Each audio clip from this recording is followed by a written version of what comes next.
Very good morning to you. It's the 29th of October. It is Trade Live with IG, myself and Scotty Byrne. A special Scotty Byrne, because we are celebrating the UBS results, aren't we, Scotty? We are. I've had my reference from them now, so I can say what I like. I mean, look, that's what happens when you run strong parts of a business well. Yes. And if you happen to get, like anything in life, if you happen to give yourself a bit of room to make purchases at advantageous levels. Discount, some would Discounted say. Purchases, Yeah. That's right. Yeah. And we refute the fact that it is the biggest corporate theft of all time. That's right, absolutely. Not two old Credit Suisse employees. Yeah, bitter. It's like Statler and Waldorf on the Muppet Show today. Yeah, exactly. Yeah. Oh, how dare they? Yeah, exactly. No deferred bonuses in there. Still, look on the bright side. For our millions of viewers and subscribers, instead of us being locked away in one Cabot Square, we get to share ourselves with the masses. So I hope everyone appreciates that. So welcome to the #1 trading show, the fastest growing morning opening bell show in the world. Good morning to you all. Julian Gavin-Ackers, Mr. McKelvey, telling us that Next have upgraded guidance. We're going to have a look at that one. That is good to see. Steve Davies, Rock, and Ikora. I don't know that one actually. Do we know Ikora? That, to me, if I had to guess, I'd say that's a mining stock. It's got that kind of... It does, doesn't it? That kind of vibe. Steve Davies, tell us more. Quickly. Right, let's have a look at what is coming up on today's show then. There it is, Scotty. It is the Scotty Byrne Show as we draw. I was going to say it's Hump Day today, so to help get you over the hump, you've got a triple dose of me ahead of Halloween on Friday. Unfortunately, we are coming to the end of Scotty's tenure. Friday will be his last day with me here, which we're very sad about. Yeah, we can't promise that there will be any kind of Halloween special, but stay tuned, like and subscribe. I've got an outfit. Have you got an outfit? I just like throw a scarf on and I'm Gru. It's just the easiest. See, I mean, it's done. Yeah, done. And there we go. The Scotty Byrne Show. There we go. So Scotty will be. Tell everybody what you're going to be doing. Yeah, so we'll be chatting about a few topics. We've been trying to get what's topical and what's coming up a lot on the Discord. So just to give a little flavour, we're going to be doing where can the market go to. Again, it's subjectivity central, but there's just a couple of things you can look at there just to try to have a bit of a gauge of where we could stretch to in the short term if we have a breakout. Knife catching and risk management, which we hate to do, but we're going to talk about it anyway. No, well, I mean, you could look at the gold price. But we will probably use our favourite discounted retailer as a perfect example as well. We're just focusing on looking for extremes. Knife catching is fine. I haven't looked at B&M for a while, actually. Hasn't really done a ton. And again, this is one of the things that we'll be talking about when you're looking at these. In the moment, it's very easy to be impulsive, and we'll also be taking questions. So we're going to do two parts. It'll be me droning on for a period of time, and some of my badly drawn charts and various other things, and then we're going to take a little break and come back for questions. So hopefully it won't be tumbleweed, and there'll be a couple of questions in there, not just ones like why'd you bother. And then we're going to be looking at fundamentals v technicals. Again, we're not going to go too far down at the fundamentals, but some people, when we're looking at stocks, some people do like just to look at price action. Yeah. But it's nice just to know what certain drivers are and things like that, and things we can learn pretty quickly just about what drivers are. Fantastic. And then charting crypto. 9 a.m. Beachy is in. This is the same Chris Beecham that said he wasn't even going to bother looking at Vodafone in Technically Speaking on Monday. And whoosh, we're going to cover that and more in some overnight action.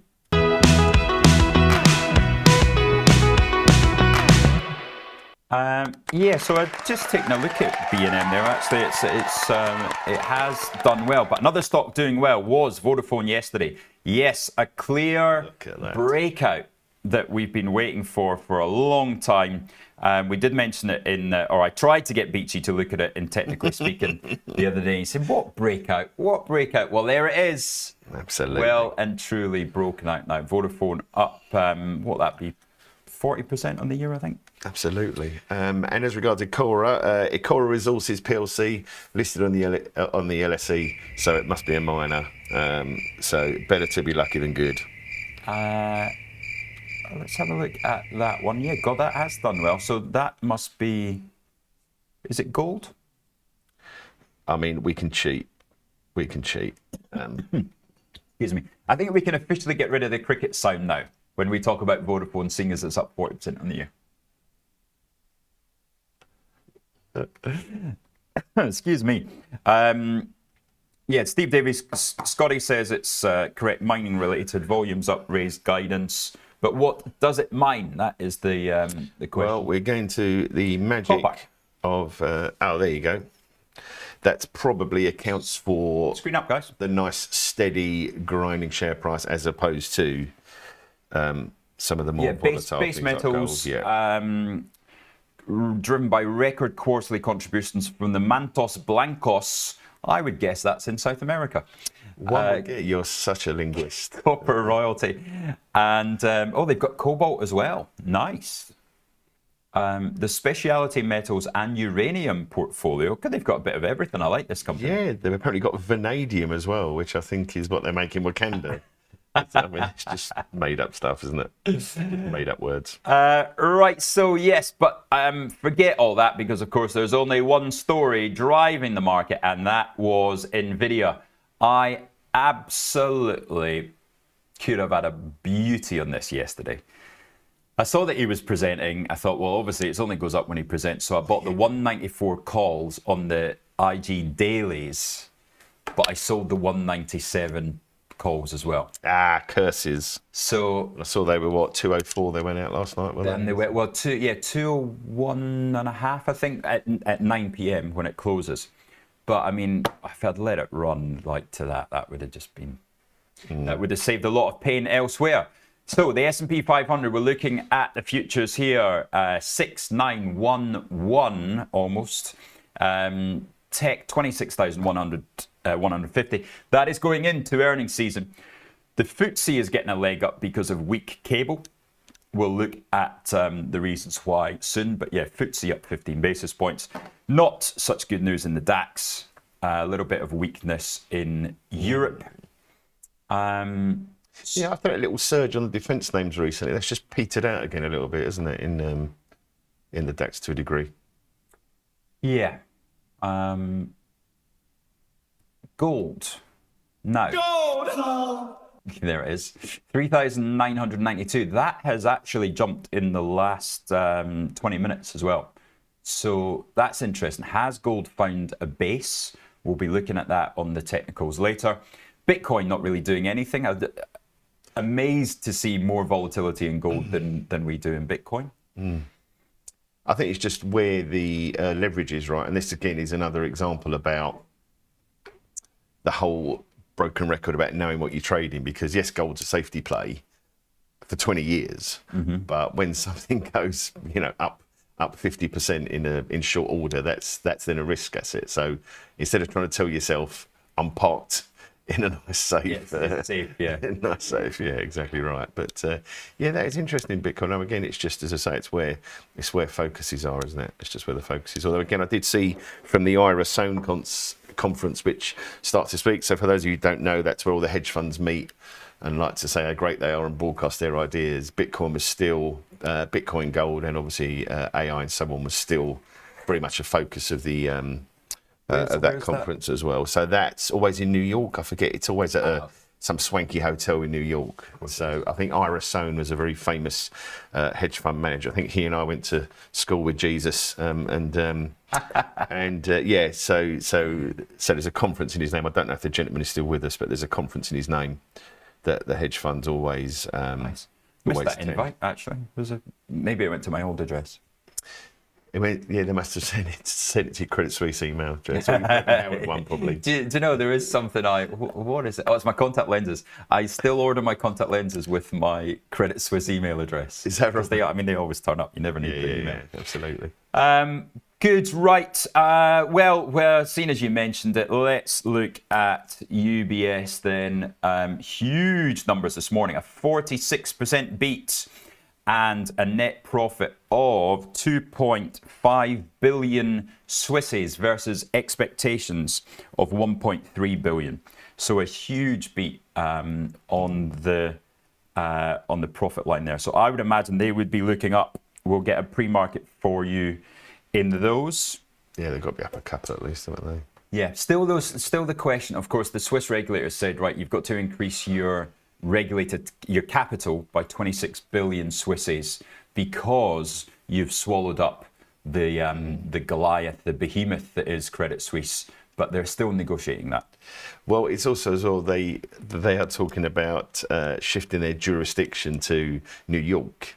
Right. And the amount of people that still think that they're going to move the Zurich headquarters to America, and the amount of people that read, there's going to be thousands of jobs lost in finance if they go to America. No. It's just the lawyer puts a piece of paper in and says, yes, we're now going to move our jurisdiction to here. It's not the building. He's not going to pick the building up.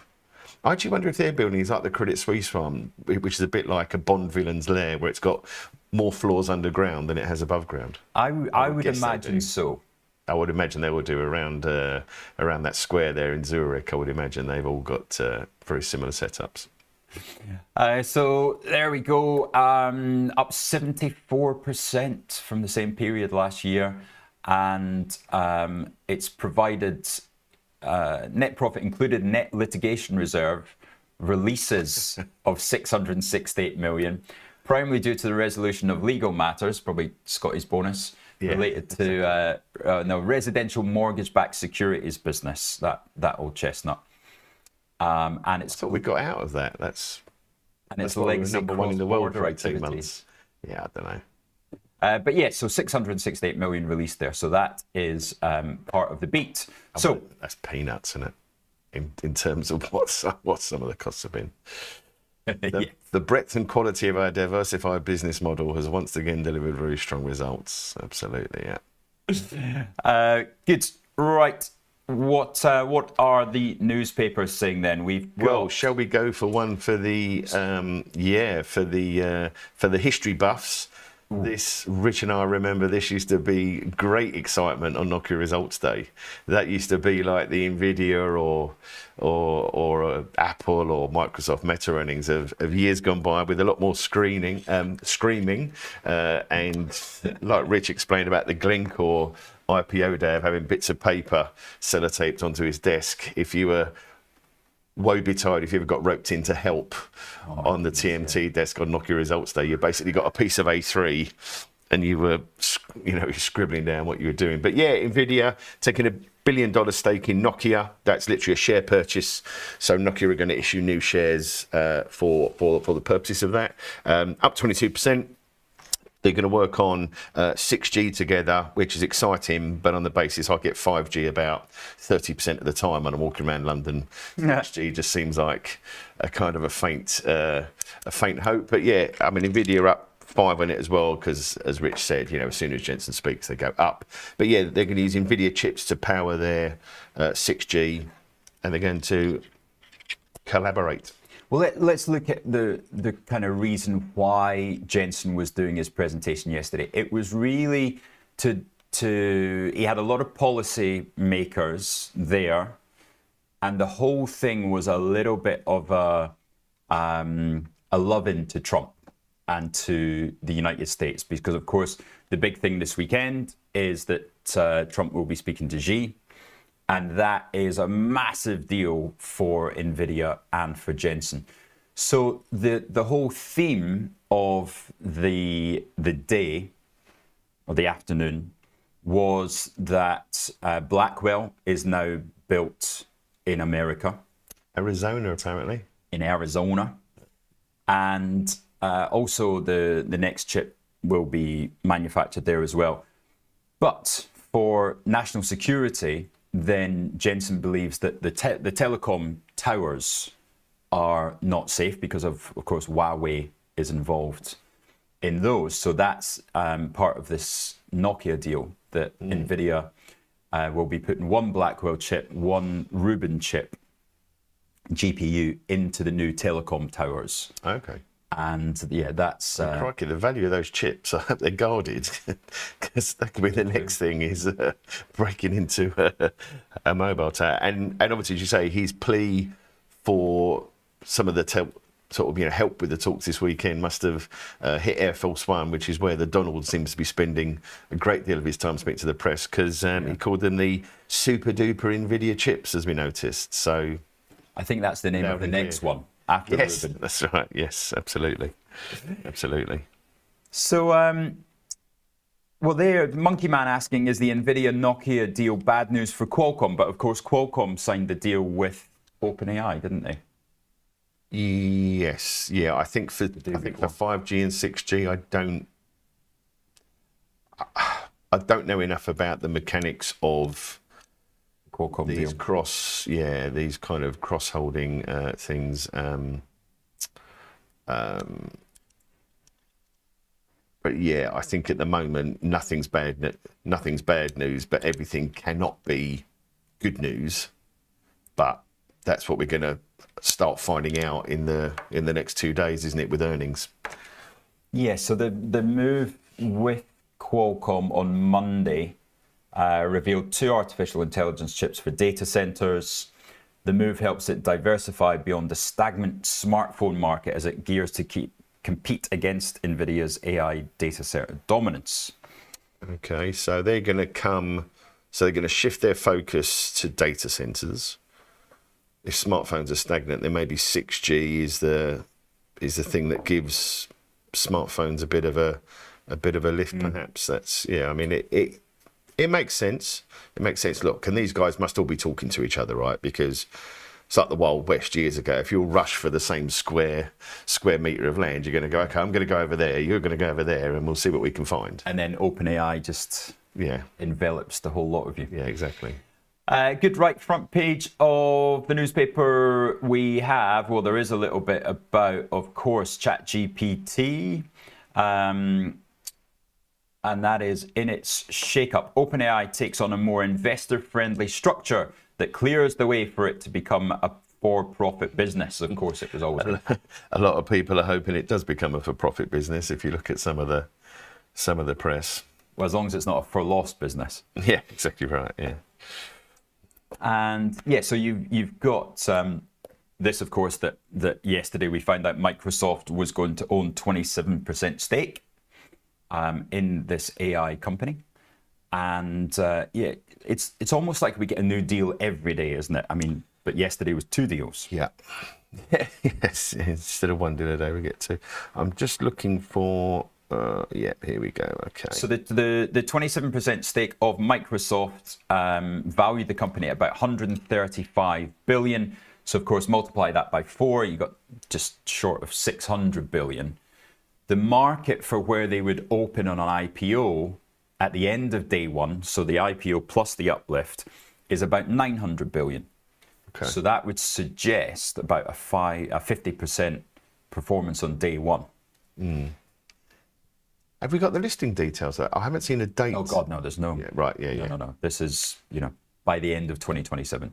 Oh, crikey, but right. There is a market okay. on it, on IG. Yeah, I was just gonna say, crikey. That's moved on a bit faster than I thought. And we were talking about sterling, weren't we? Unfortunately, in the Times today, we've got the Office of Budget Responsibility, another kind of hit to Rachel Reeves's plans. So even big hole, another 7 billion to find. I mean, I'm kind of losing track really in terms of. Why doesn't she just do a deal with OpenAI? Yeah, just let OpenAI buy the UK. Yeah. For 50 billion. I mean, that's nothing, right? If you're going to be solves all our problems. 100 billion, exactly. Yeah, I mean, you again, could make Westminster into a data center. Yeah, so I mean, again, it's becoming look, I mean, as we now know, right? We should actually watch what we joke about. Yeah, that's right, exactly. Yeah, but yeah, I mean, look, you can see policy now. I mean, I still remember when I went to an event, a hedge fund event, before the election in 2019, where social media drives policy, and this is basically another platform for just drip feeding out. So it'll be slow cut. So actually, on the budget day, when she actually announces all these tax hikes, it will just be, oh, okay. So it could be one of those ones for watching sterling week into the budget, rallies afterwards. Yeah. Potentially. Yeah, Just along with the I know 250. it's only a month away, the budget now, isn't it? I guess, pretty much. So, yeah, that could be another one, a little bit of sterling weakness. So, yeah, as we said earlier, that's going to help the FTSE, which it's looking like that's following through today. Nothing to ABF. Tempest doing, is it worth investing in associated British foods, which is, of course, Primark? And let's see if they give us anything interesting. Oh, do you know what? It's had a big rally in the last month. It lost all that profit warning. Made back all the loss from the profit warning. Let's see what their conclusion is. It's a hold. Their advice is to hold ABF. Why? The underperforming sugar business, and there's too much global uncertainty. Wow. AB Foods, that was one of the first stocks I ever traded. That was back in the day. No, in 1862. Yeah, so my top hat, and yeah, it was. Yeah. So I've got seconded. Was that their IPO? Yeah, exactly right. Yeah. I got seconded onto the foods and beverage pitch because Stevie Lyons was invited out for a 3-hour lunch and he wanted someone to cover the book, and Steve was going right. He used to fiddle with his glasses, and he used to say, right, okay, here's what I'm doing here, here's what I'm doing here, here's what I'm doing. I think I've been on the floor for about 2 months. And he goes, if you need me, ring me, because we just started to get mobile phones on the floor, so we had to take his great big one to lunch. And he says, if you need anything, and it's one of the first trades I did with AB Foods. To make money in it? We were long, so we sold them to. Who did we sell them to? A broker. So I'm sure they went up 5% afterwards, and I'm sure I got told off for it. But yeah, it was only a little trade. But yeah, it's funny. AB Foods. My first ever trade was in Next, actually. Is that right? And Drisky had a meeting, so he went off, and he went, yeah, just have a little play around there. And you can trade it a little bit. Yeah. Here's the Credit Suisse training program. Have a little play around, and away you go. So by the time he got back, I think I was down $4,000 and long about $2 million worth of Next. Yeah. And he was. Yeah, and you wanted to cry your eyes out, didn't you? Yeah, you think if that's what I get away with. Yeah. Goodness me. Right, it is 7:52 then. So let's take a quick couple of minutes. We'll come back. And there's one story in the Financial Times.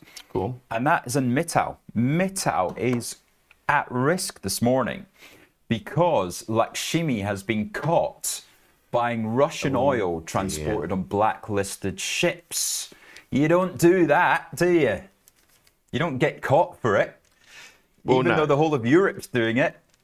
I mean, I thought the process was Russia sent the oil to Turkey. Turkey put them on Turkish ships, and everyone was saying, it's our friends from Turkey.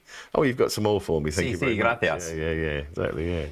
Wow, look at that. Crikey, that. I mean, if you look in real terms at that picture as well, trying to get those two tankers lined up to each other, that must be a bit of a nerve-wracking... So they just chucked the barrels across, did they? I assume so. Well, like a bucket or something, I don't know. Hose pipe. It's nothing else you see him. Yeah, there we go. The Samara engaged in ship-to-ship transfers with 4 US sanctioned vessels. Oh, he's going to get the book thrown at him, isn't he? You would imagine so, wouldn't you? You would imagine so. But I mean, so they've been chattering, haven't they, about how Trump and India might be getting near some sort of a more conciliatory approach to things like the tariffs. But yeah, this is just going to bring it right back front and centre as a bit of tension. There we go, Murmansk all the way around here. Told associates earlier this year that he intends to leave the UK over changes to taxation rules. So he's off. There's a house for sale in Kensington High Street Kensington. Yeah, if us and Might all have a the look at that. if us and all the subscribers manage to get like a £5 million mortgage each, we might be able to buy. So let's watch ArcelorMittal then, because of course he is the chair of ArcelorMittal this morning, and I don't think that's going to. It's not the company ArcelorMittal that have done this. Yeah, but it's Lakshmi Mittal and his energy company. So yeah, it's. But again, in sympathy. It's just generally, if there's a headline, if you can make 1 + 1 = 3, the market does like to do that, doesn't it? Exactly. Good stuff. We'll see you in 2 minutes. Do you like the sound of tax-free trading? Well, that's exactly what spread betting enables you to do. This tax-free way of trading lets you speculate on the price of over 17,000 financial instruments, like shares, indices, forex, and commodities, without actually owning them. With spread betting, you can benefit from both rising and falling prices, letting you find the perfect opportunity. So if you think the market's going up, you buy. If you think it's going down, then you can sell short. Not only is spread betting exempt from capital gains tax, but it's also commission-free. All you pay is the spread. With us, you're not alone. You're part of a wide community of traders that you can learn from. We've got the experts, the tools, and extensive educational resources to help you on your journey. If you're not quite ready to trade with real money, you can always give it a go on a demo account. Open an account today, join the conversation, and be inspired to make moves.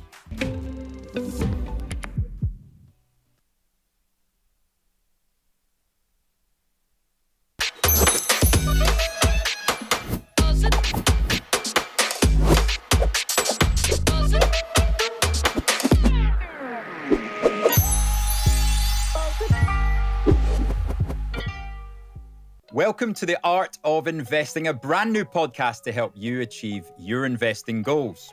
Join me, Rich McDonald, and my co-hosts, Mark Spice Holden and Chris CJ Fellingham, every Friday when we bring you updates from the markets and insights from our combined 100 years of investing experience.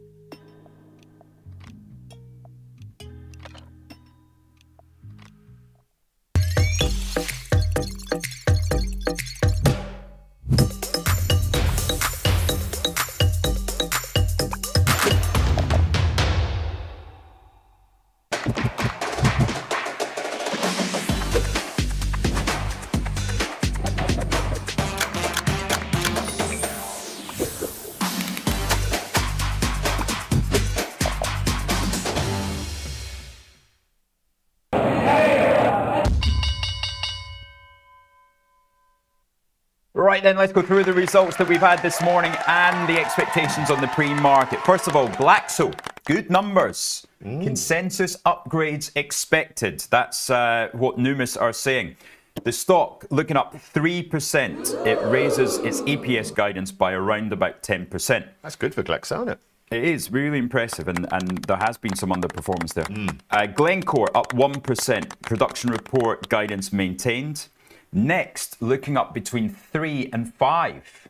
So next, as Andrew McKelvey pointed out to us this morning, strong Q3 results with price sales up 11%, pre-tax profit outlook raised by 30 million. So next, looking up 3 to 5. But what about our losers of the morning, Scotty? Have a wild guess. Which stock has reported numbers and is down 10%?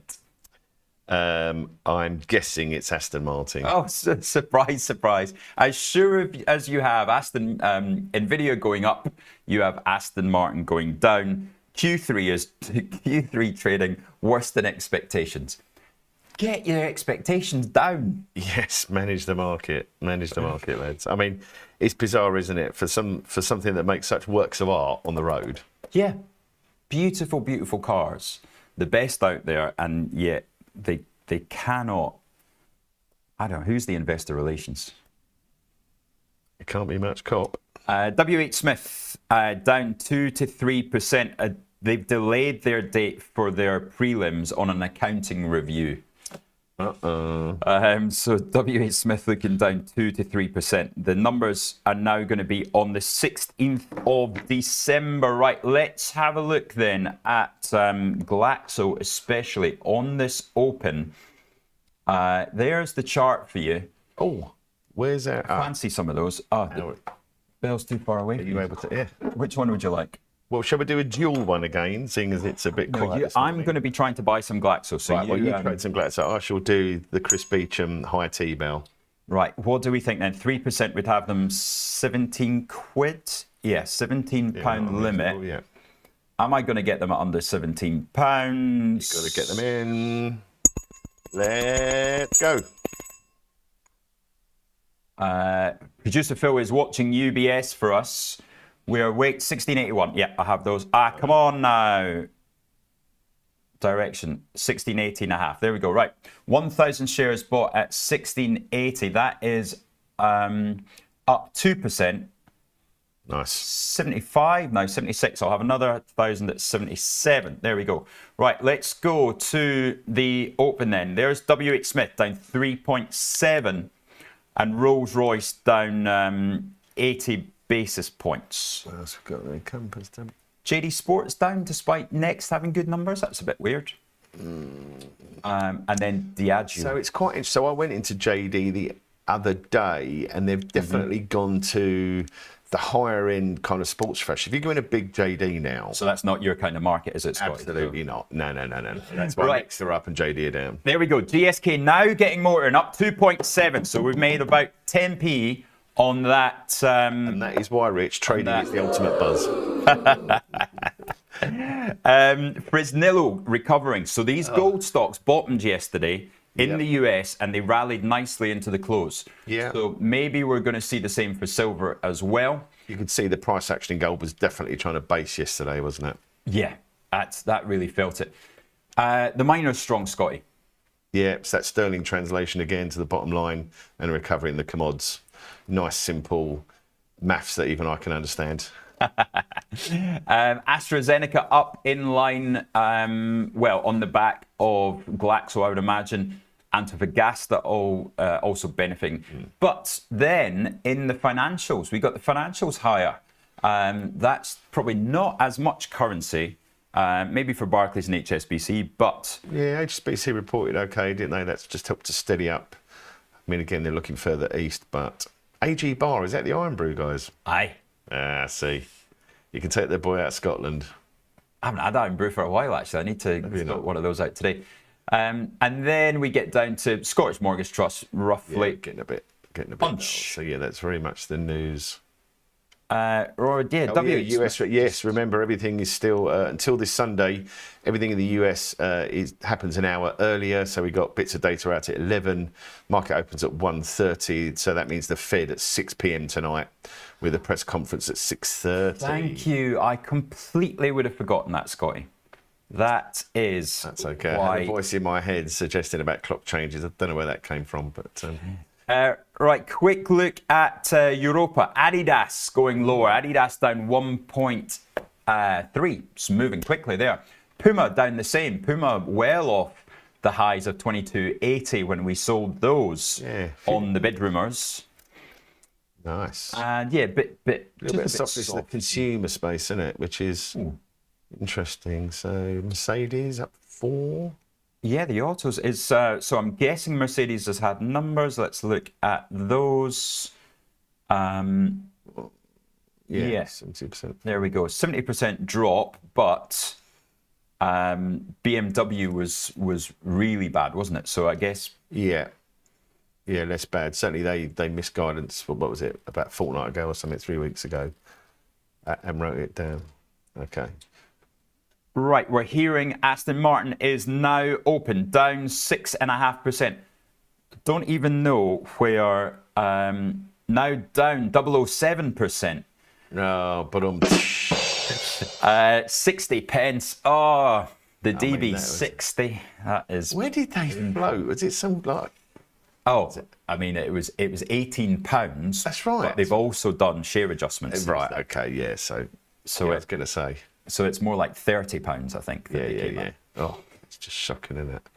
Yeah, probably the worst performing stock, apart from SWC. And Credit Suisse. And Credit Suisse, yeah, Credit Suisse probably Can't comes go lower into... than zero. Right, the FX then, Scotty, take us through. That's that steady slide again in sterling. So that's probably going to go back and target. Let's have a look at a bigger chart in a minute in sterling. But yeah, that's pretty much the standout. As we said, this is probably going to be now a bit of a trend into the budget for the next month, because it's almost impossible to see where anything comes from that unless there's a big sell-off in the dollar. That's the only thing that you could possibly have. So yeah, I think sub 130 we could probably see that. I would guess dollar yen 152. We said like 160 was the big level they intervened last time, but the meeting between Trump and the new PM seemed to go pretty well. They're going to look to collaborate on nuclear power as well, nuclear reactors and so on. So that probably makes sense to me. Aussie stronger with the commods rebound also makes sense. So everything's making sense. Let's have a look at those commods then, shall we? Yeah, what a segue. Look at that. You should do this for a living. Silver and gold. It is, well, you needed that, didn't you? If you've been doing some bottom fishing, you've been catching those fallen golden and silver knives, bit of silverware in the drawer, then you'll be happy to see those up 2% today. Gold, of course, we still waiting Luke Moore to get us on there. And, we're hearing some good news in the ear from producer Phil. It sounds like GSK is going higher. But first of all, let's look at gold. Gold has really started to pick up pace there. These gold miners are going to be roofing today. What was quite interesting yesterday is when you're watching the price action, and this is the thing about knife catching, which we can kind of look to touch upon a little bit further in my fireside chat, as all the CEOs like to call them, is that yesterday I looked at gold about once every hour, 2 hours, and it was up, down, up, down. Yeah. So that's a good battle. That's where the sellers and buyers are having a battle. So Declan Moore was the first one to teach me that. And I can't remember what we're trading, but he says, Rich, something moves very cleanly up to the point, and once it gets to the point of friction and you see exactly as you describe volatile action, up, down, up, down, up, down, up, that is pointing towards a potential change in direction. 100%. And that's exactly what we've seen in gold in the past 24 hours, really, isn't it? Yeah, absolutely. You can see a very fast move lower, and then you have that V at the bottom, which everyone thinks they can capture, but you generally don't. But this is what we will be touching upon. But yeah, especially yesterday, you can see it's found a little rebound, had another surge, more selling again. So that's when the buyers are getting back in charge. And this is one of these things, if you're looking at the chart, just ask yourself who's in charge. Now, again, it's back in that little zone, right where Rich's graph is. It's back in that little zone where you would want it to break that area there, kind of 40, 20, like 4,000, 4,020. If it breaks that, then you're going to be heading. I can't see how it would materially ahead of the Fed. Yeah, big night for gold, isn't it? Yeah. So I would imagine this is probably where it settles for now. But yeah, you can see the noise before that extra leg down yesterday morning, and then the battle starts again, and we're back in that zone, as it were. Nice, right. A quick look at ArcelorMittal then, only down 1%. Fancy, should have maybe looked at those at the open as well. But it's such a tricky one, Rich, isn't it? When it's not the company involved. When it's not the company, it's almost like a hearsay. And unless you literally are really disciplined at the open with where you're going to sell them, and you're looking at a tiny turn, you might make 0.5% out of it. Because it's not, again, maybe Trump might say something, but again, you're not really going to sanction a European steelmaking stock. Well, no, you wouldn't sanction them at all, but he is not going to be in good light over it. No, of course, absolutely. But that's not affecting the fundamentals of the company. It's affecting the individual. And this is where it's so tempting when you see the guy, especially because he's so synonymous with it, because it's his company. Yeah. Again, the individual can be sanctioned, but again, the company is a more difficult. You've seen more surprising things come out of Trump's mouth, haven't you? Well, yeah, like anything. Asian markets, actually, did we look at Asia particularly. The last time I did see Asia was just struggling a little. Hong Kong tech was down, but next up 6. Yeah, next up 6. So that should be taking Marks and Spencer's up. Yeah, Marks and Spencer's up 1 above the £4 mark. That is where Philip Green came in to bid for Marks and Spencer's back in 2004. It was £4 bid. Him and Richard Caring. That is the reason why Richard Caring now owns the Ivy, because he didn't get Marks and Spencer's. So he was unemployed on the Monday morning because they had given up the management of Topshop. So they came in on the Monday. Stuart Rose was parachuted in to save Marks and Spencer's. That's right. So Richard Caring came in on the Monday and went, I'm unemployed. I've got nothing to do. Yeah. And I've got about 100 million in the back pocket. So he went and bought a few restaurants, including the Ivy. Yeah, it was Le Caprice, wasn't it? All those kind of ones that just faded a little bit, that were a bit cloth-eared. Yeah. Having had a lot of fame and notoriety in the 1990s. I suppose he's thinking, if I can't buy ready meals, I'll buy restaurants instead. Yeah. Makes sense. And it was after lunch at, what's the golf course down in Surrey? Not the Goldfinger place, is it? Stoke Park? Is it Stoke Park? No. Wentworth? Wentworth, yeah. So he had lunch at Wentworth and he went, wow, this food is fantastic. How do I get you to come and work in a restaurant for me? So, is that right? Anyway, and Marks and Spencer's have done nothing since. It's back to where it was bid for. Say, yeah. But Next certainly has. Next is certainly one of the champions of UK retailing. So up 7% today. We see Glaxo above £17 now. So we got some nice cheapies there in the open. Yeah. And yeah, Scotty, just covering. Let's see. Producer Phil obviously has an Asian overnight moves for us, hasn't he? Oh, sorry. I actually thought I saw them. Up on the, I've got them loaded as a page on my. There we go, Scotty. There we go. Yeah. So Nikkei's now cleared that 50,000 mark. So yet another all-time high. That was pushing on. Hang Seng's still drifting higher on the optimism over traders, his career. But look at the Korean index again. That's just flying. That's the very tech proxy index. But yeah, but interestingly, within the moves in the Hang Seng, Hong Kong tech is lower again now. Whether that you're thinking that some of the gloss will be taken off of those names by the reporting today, but what's quite interesting is that the actual looking at the graph of that, it's just failed to break the 20-day. This is a very simple graph with moving averages. You've got the 20-day and the 50-day because most things are clustered around there for now. So yeah, you can see it's rejected that move higher. So perhaps some of the gloss, as I say, of that rebound is being taken by the potential for the big names reporting today or tonight. Right, that takes us perfectly into looking at a preview of what to watch tonight then. It does. 5 things to watch out for in big tech earnings. Of course, Apple, Amazon, Meta, Microsoft and Google report over the next 4 to 8 hours. 39 I do like that graphic, actually, how it's used the company icons. I know I'm easily pleased, but yeah, it's nice. It's nicely done. Very so good. I think for us, the one that's probably the toughest to call is potentially Apple.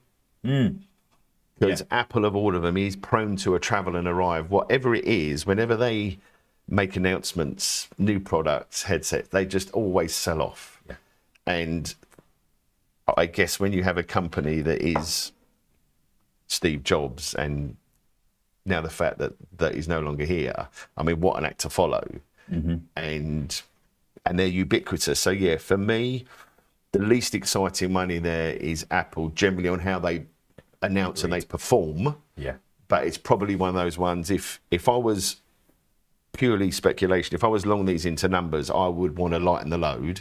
Yeah, up at 269. Yeah, I would definitely want to lighten the load and then have another look once you get the shakeout after a day or two, which is what they always seem to do. Yeah. But the Times has put 5 key things to watch together for us. So the first, capital expenditure. Spending on infrastructure, as we all know, is unprecedented and shows no sign of slowing.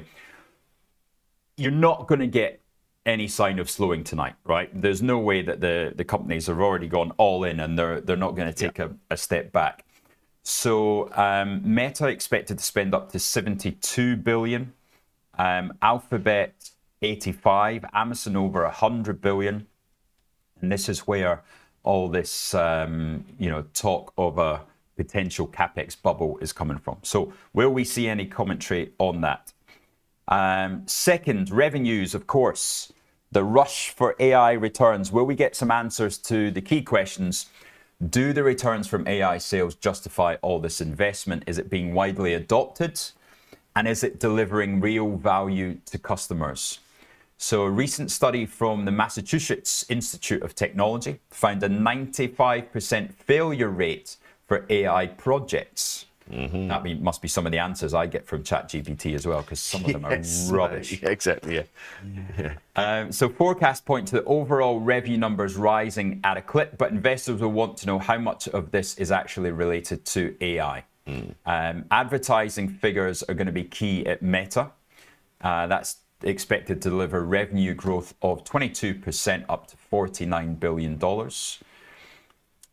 Alphabet, you're looking for revenue growth of 13%, and Amazon a 12% rise in sales. Microsoft 15%. So all decent. You're talking about paying 30 times earnings for 14% of revenue growth. Yeah. I mean, those are proper numbers, aren't they? But as you say, it's going to be a bit of the detail. Scotty, do you want to take us through the third thing to watch for? Cloud. So this has been something which has had a few mentions, but basically storing data is going to be how you access it, how you use it. Selling data as well is going to be a large part of the drivers there. So yeah, it's the growth in not just the capacity, but it's the demand. Yeah. So as we can see there, the demand for cloud continues to outstrip supply, which helps you understand why they're spending on cloud and data centers. But again, the growth in those, you want to see that demand growing further to justify that forward spend. Yeah, big time. That's going to be just some evidence. Exactly, some evidence. It need not have to be blowout, but just evidence it's moving in the right direction. Because if they converge at some point, then that's where you're seeing the value and you can justify the valuations. But if there's a sign that if that's the spend and the demand is starting to top, then hardware. I mean. Yeah, so let's look at hardware then. The gadget arms race. Go gadget arms. Meta has continued on this wearable technology with the AI-powered Ray-Ban display glasses that Terence in the gallery has demonstrated for us. So analysts are going to be watching out for sales on those. Apple, of course, has its new range of iPhone 17. That was at the start of September, so that the numbers for that will not be in this quarter.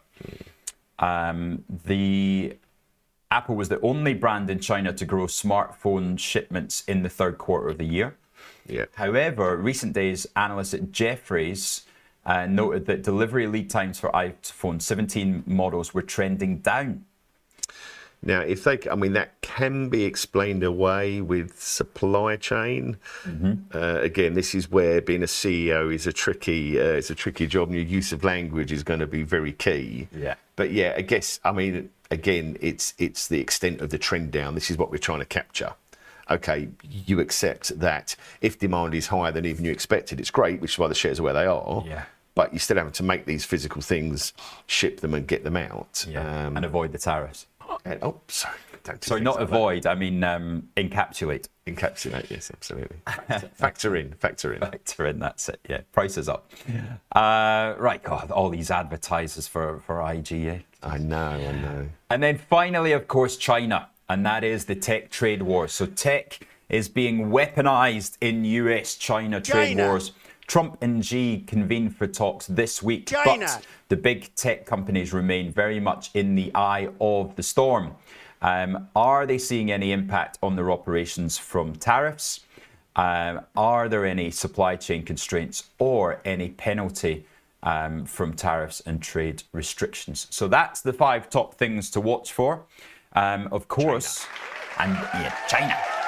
We haven't touched on the Federal Reserve, as Scotty said and reminded me, thank goodness, because I have to cancel my spin class now. The rate decision will be out at 6 p.m, so that's obviously going to be 25 points lower. But then the press conference, the all-important one tonight, because there is no SERP. No yes, dot there's plot. no dot plots. Yeah, there's only, what was it, 4 dot plots a year of the 8 or something? Yeah. Yeah. Every quarter almost.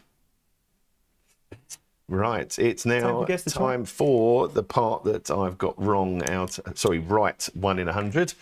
But again, happy to take that. It's time to guess the chart. And it's coming from which region? The United States of America. If you're excited about that, if you're excited about seeing the Scotty Burns show next, then give us a like and subscribe, please. Give us that big thumbs up down there. And Scotty's second last show, then yeah, give us that thumbs up. Thank you very much, all. And yeah, looking forward to seeing this and looking forward to this evening. I've got my podcast tomorrow, so I'll see you on Friday. Peace.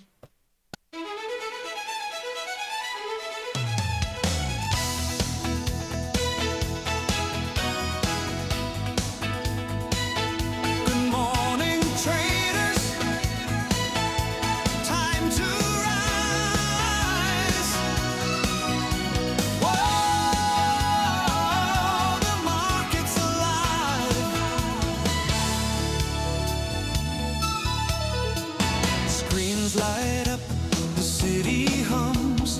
Here it comes, the market drum. Rich cracks wise, Hank spins through. Another bright morning with a whole crew. Charts in motion, candles gleam. Data dance like an electric dream. We're guessing the chart, feeling that spark. Turning the morning into art. Trade lie with IG. The sun breaks through the sky. Guess the chart and ride that high. Trade lie with IG. The rhythm never ends. We're market movers, dreamers, friends. Phil's in the booth, the sound's on fire. Axel with a trade that's flying higher. Peers on tech, watching that line. Chris got numbers that redefine. The chat lights up 1,000 hearts, moving together when the trading starts. No fear, no doubt, just that beat. This is where the world and rhythm meet. Trade lie with IG. The sun breaks through the sky.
Hey everybody, welcome back.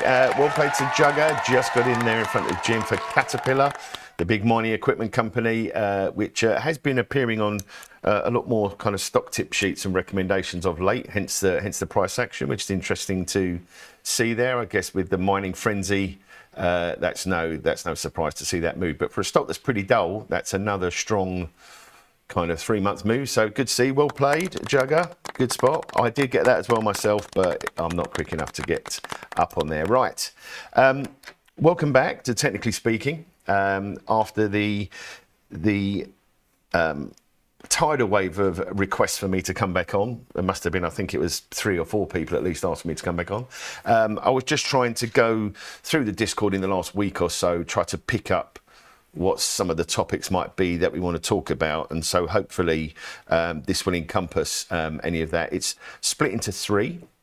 We're going to do where can the markets go, and knife catching / risk management, a quick break, then fundamentals v technicals, and then we're going to have another quick break, and any more questions that you want to put in, of course you can ask as you go. We'll try to get back over and cover those, but if there's anything you really want me to touch upon, then leave it until a little bit later on, and we can look to cover all those questions as best we can. So of course, every time we make a new high, the question is always, where can the market go? How far can it go? Now, I'm not trying to attempt any forecasting here with what next year's growth numbers are going to be, rate cuts and so on, but the tailwinds do still seem to be in place for now. We've survived a couple of little pullbacks, and so a lot of models are based around Fibonacci extensions, even when you do what's called the 3 waves approach, which is done over sometimes several years, where the argument is the market will do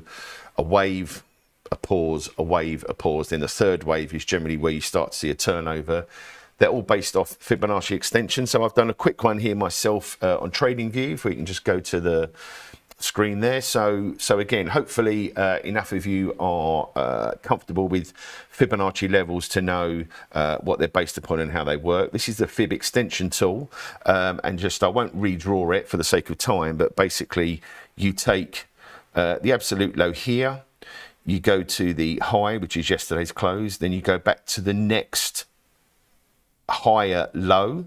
So you can see it plots off 3 points, and you've got these extensions here, which we can, oops, that's not very clever. What have I've just broken that? There we go.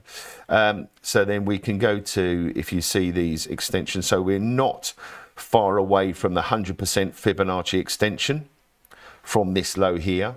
So that would take us up to 692.61 on the SPY, which is the S&P ETF, and then we start to get into this zone here, the extensions, which is the mathematical extensions for the Fibonacci level. So then if you go to the next extension level, that gets you up to 740, but in between there we've got lots of noise and lots of levels that you can look at. I mean, again, you can go back to the market loves a big level, so obviously 700 is going to be the next resistance. But the thing about the market is nowadays is that if vol starts to drop after the Fed meetings this evening, if reporting for the tech names are strong on balance, the market won't stop and pause at levels. As we know, it will just drive higher and drive higher. But for those of you who want to just try to see a visual scale of where this could go to, I think this is a pretty handy one. As we say, we don't live or die by these levels, but we do try to just be aware of them, so that if they were to pause, we can kind of see why, insofar as mathematically or even statistically it makes a little bit of sense. A very, very simple one as well, if you look on the book, which is written by Jim Murphy, the technical analysis of the financial markets, which is basically, that's the curriculum for the MSTA qualification.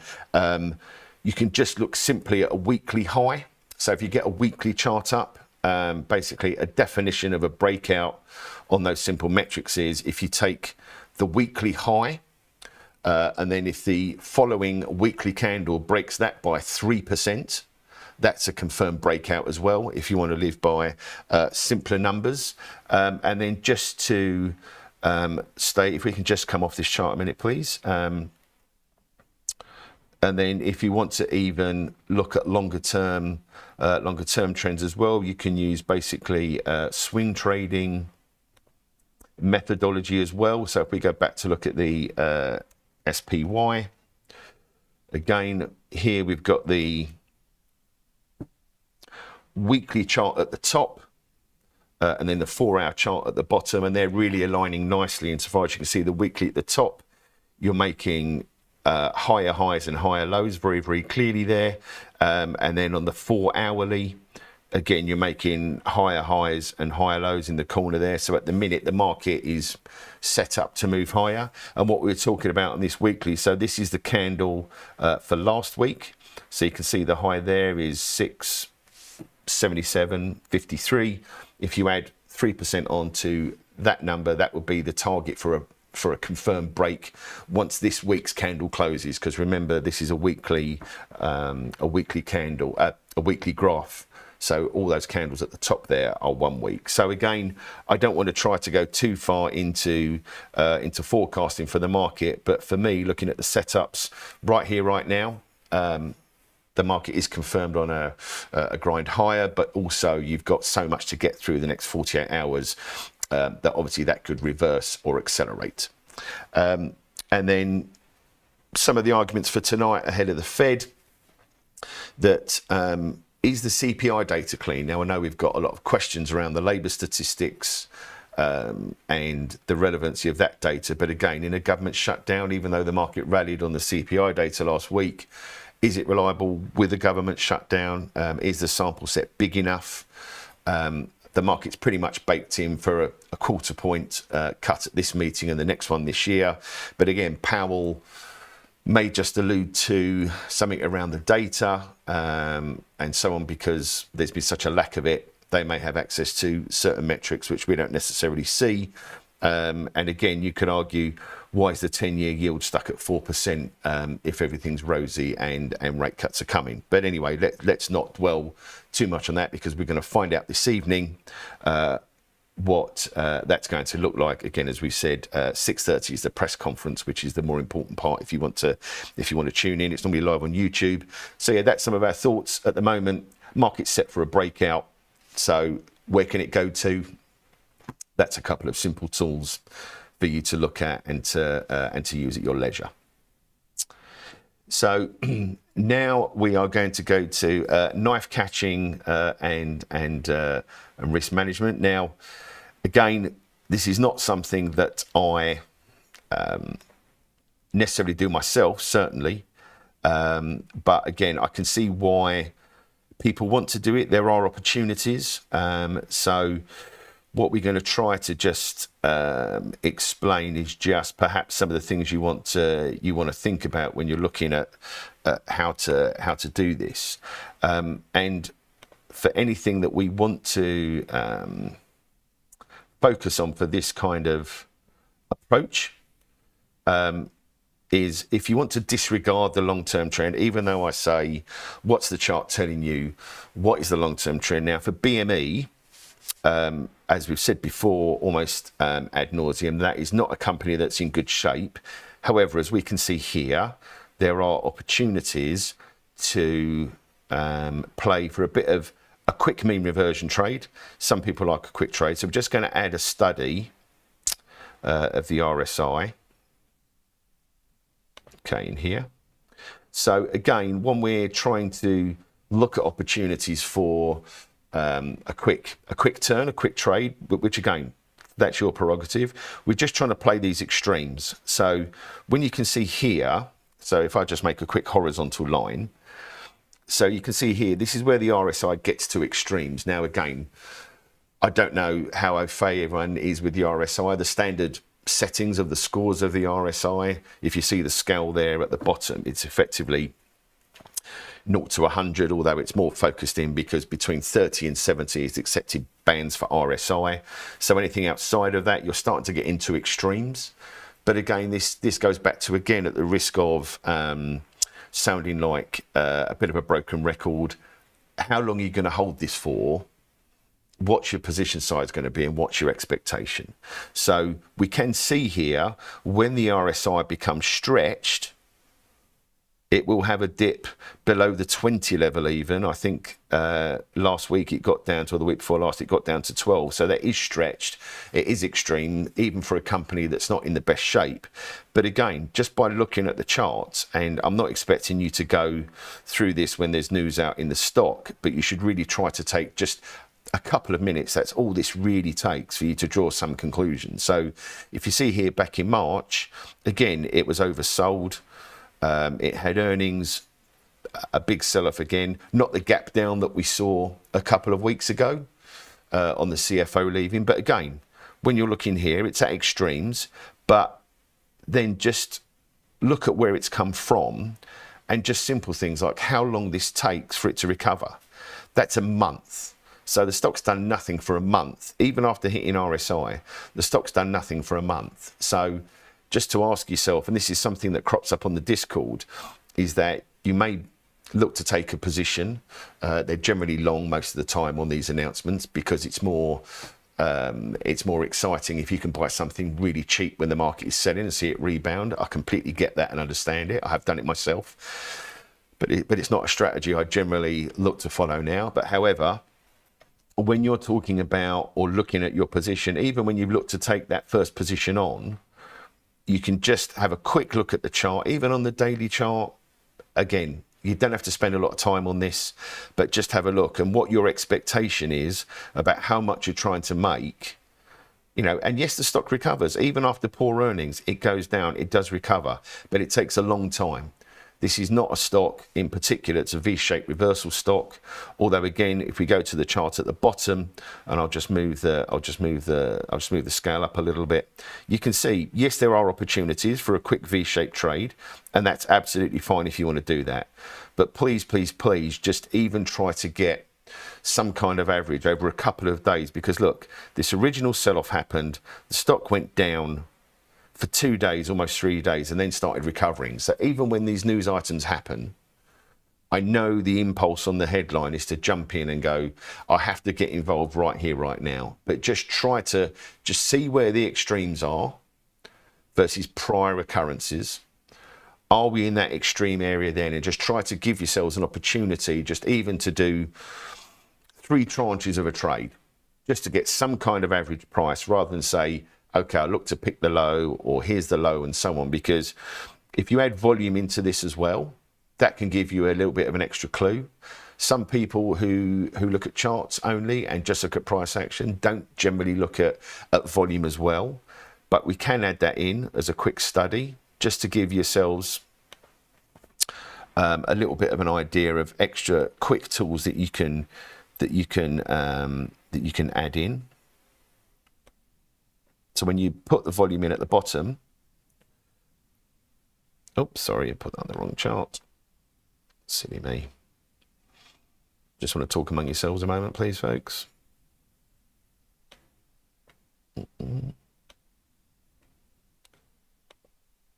Okay.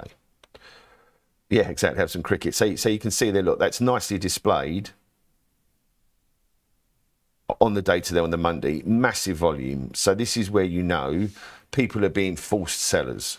So you can marry up the price action with the volume if you want to use that. Again, you shouldn't be married to it, but this just gives you a reasonable expectation that we are at an extreme. Volume is huge. The RSI, again, you can use other metrics, but a simple one is the RSI. Just look left on a chart. As we've always said, you can look left on a chart and learn something from it. That was at a proper extreme. So even though I don't like to do it, I do understand why people would want to do it, but just give yourself a little bit of an extra cushion where you can just say, right, that was a proper extreme day. And yes, I'll look to take a third of my position there for what I want to trade, then just see how the price action happens. Because institutions, when news comes out like this, don't generally make a decision there and then for what they're going to do with the stock. They'll have to think about it for a couple of days, decide what they want to do, and so on and so forth. So again, the volumes, big sell volume here. net buy volume happening here. This is why I like TradingView. The red bars are big net sells, the green bars are big net buys. So yeah, I can see the argument here for building, even over 3 days, a position just to get back into and then let it play out. But however, if you want the thrill of a quick trade, that's absolutely fine. I get it, I understand it. But just looking at this lower bound again, just buying some on that initial knee jerk very rarely works. You need to give yourself a couple of days just to watch the price action and observe. So if you can just try to just think about doing a little bit of work, even when the news comes out, just a little bit of work. Where are we in relation to, say, other extremes? If I want to step into a trade, and you could hold this for a couple of weeks and make some okay money. But again, just looking back, this is a slow recover, a slow burner. So you don't have to try to pick one particular price point. Look for extremes. Try to give yourselves an opportunity for 2, 3 or 4 entries, because levels do tend to get retested again as well, especially intraday. You can see there, levels got retested. It looks like it's stabilizing, sold off again.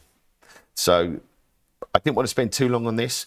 Hopefully this is enough just to get you thinking about how you're going to approach more extreme situations like this. Again, I hate playing headlines, news announcements or earnings, but if that's something you enjoy doing, I'm not going to tell you to do it. Just protect yourselves as best you can and give yourselves a bit of breathing space instead of looking to nail that perfect move. We're just going to take a quick break there. And if you want to get your questions in, please feel free to go ahead. Do you like the sound of tax-free trading? Well, that's exactly what spread betting enables you to do. This tax-free way of trading lets you speculate on the price of over 17,000 financial instruments, like shares, indices, forex, and commodities, without actually owning them. With spread betting, you can benefit from both rising and falling prices, letting you find the perfect opportunity. So if you think the market's going up, you buy. If you think it's going down, then you can sell short. Not only is spread betting exempt from capital gains tax, but it's also commission-free. All you pay is the spread.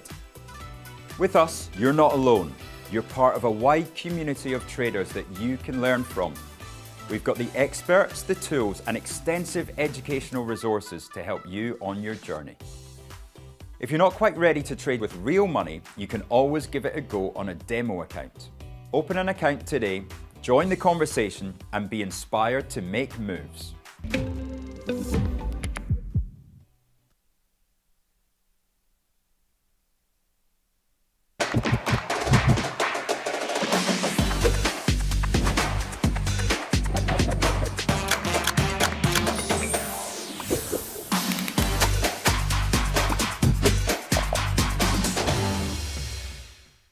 If you're looking for flexible ways to trade financial markets, whether you're experienced or new to trading, you've come to the right place.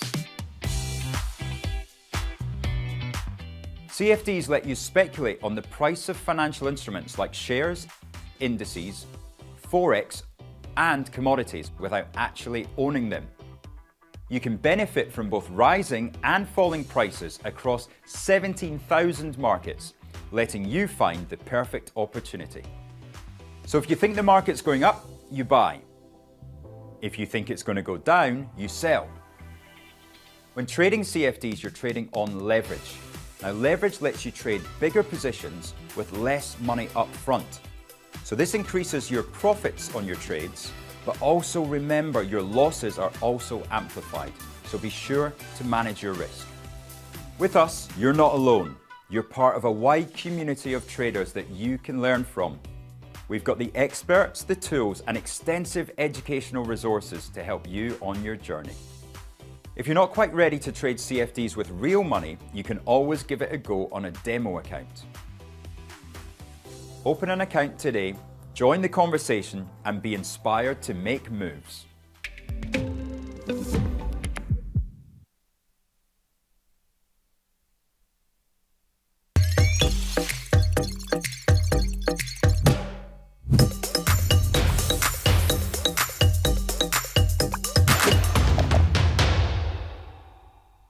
Hello, I'm Axel Rudolph, Senior Technical Analyst at IG and Fellow of the Society of Technical Analysts with over 30 years experience in trading the financial markets.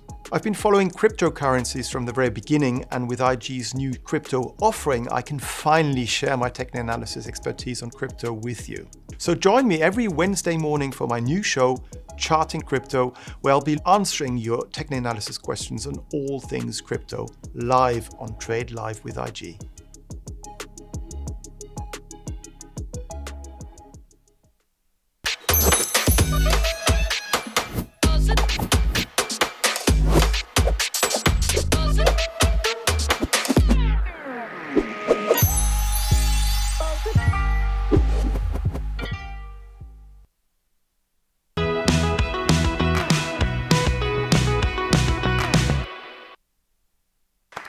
Hello everybody, welcome back to Technically Speaking. Thanks for the comments and a couple of questions. Nice to see Andrew and Funky Gibbon are using, which I think is some great methodology, just to give yourself some breathing space and just to maintain that degree of control. Julian, MACD indicators, like any indicator, you can't just use them in isolation. There's no magic in there. I mean, most experienced chartists will be able to look at a naked chart with no moving averages, nothing like that, and they'll be able to tell you what the MACD is doing, what the oscillator's doing, what the stochastics are doing, what the moving averages are doing. So again, this is not to say not to use them, but again, it's generally in conjunction with something else. So if we just go back to the chart, the S&P or the SPY from last week, when you're looking at the Trump sell-off we had a couple of Fridays ago, now very simply, you can see we touched the 50-day and rebounded, which is enough of a key for most people. Now, some people will try to tell you there is a strategy that's called a MACD slingshot, where you'll see a turn in the MACD before the market moves. But here you can see the MACD, the blue line is above the red line, which is not unlike a moving average. Again, these things all do feed off the same data points, you've got to remember. So we did have a turn below there, which shows that the market's sold off. Now, what is interesting for people and why people like to use MACD, it's a confirmation. So a lot of people, especially when you're swing trading or trying to get back into a trend, this is where MACDs are probably a better visual representation of what you're trying to read from a chart. And again, once you get more experience looking at charts, in no time at all, you'll be able to look at a chart at a glance, know if it's making a higher high, higher low, if it's broken a new high and so on. But this is quite interesting where the MACD is telling you, even though the market has rallied off the low,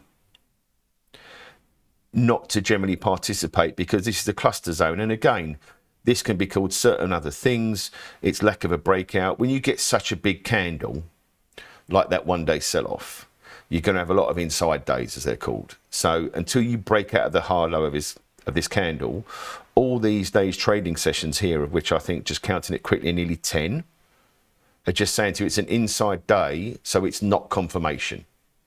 So when you're looking at the broader market or you're taking a position, you can look down, as we said, look at the daily, look at the hourly, what's the overall market doing, and so on and so forth.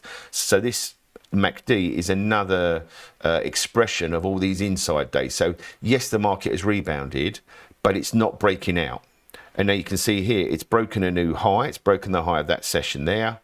And then, hey presto, that MACD blue line breaks above the red line. So that's confirmation. So again, there are several measures you can use. If this is the one that you're more comfortable with, and this is why the subjectivity of charts frustrates people, but it's also subjective in that you have to do what speaks to you.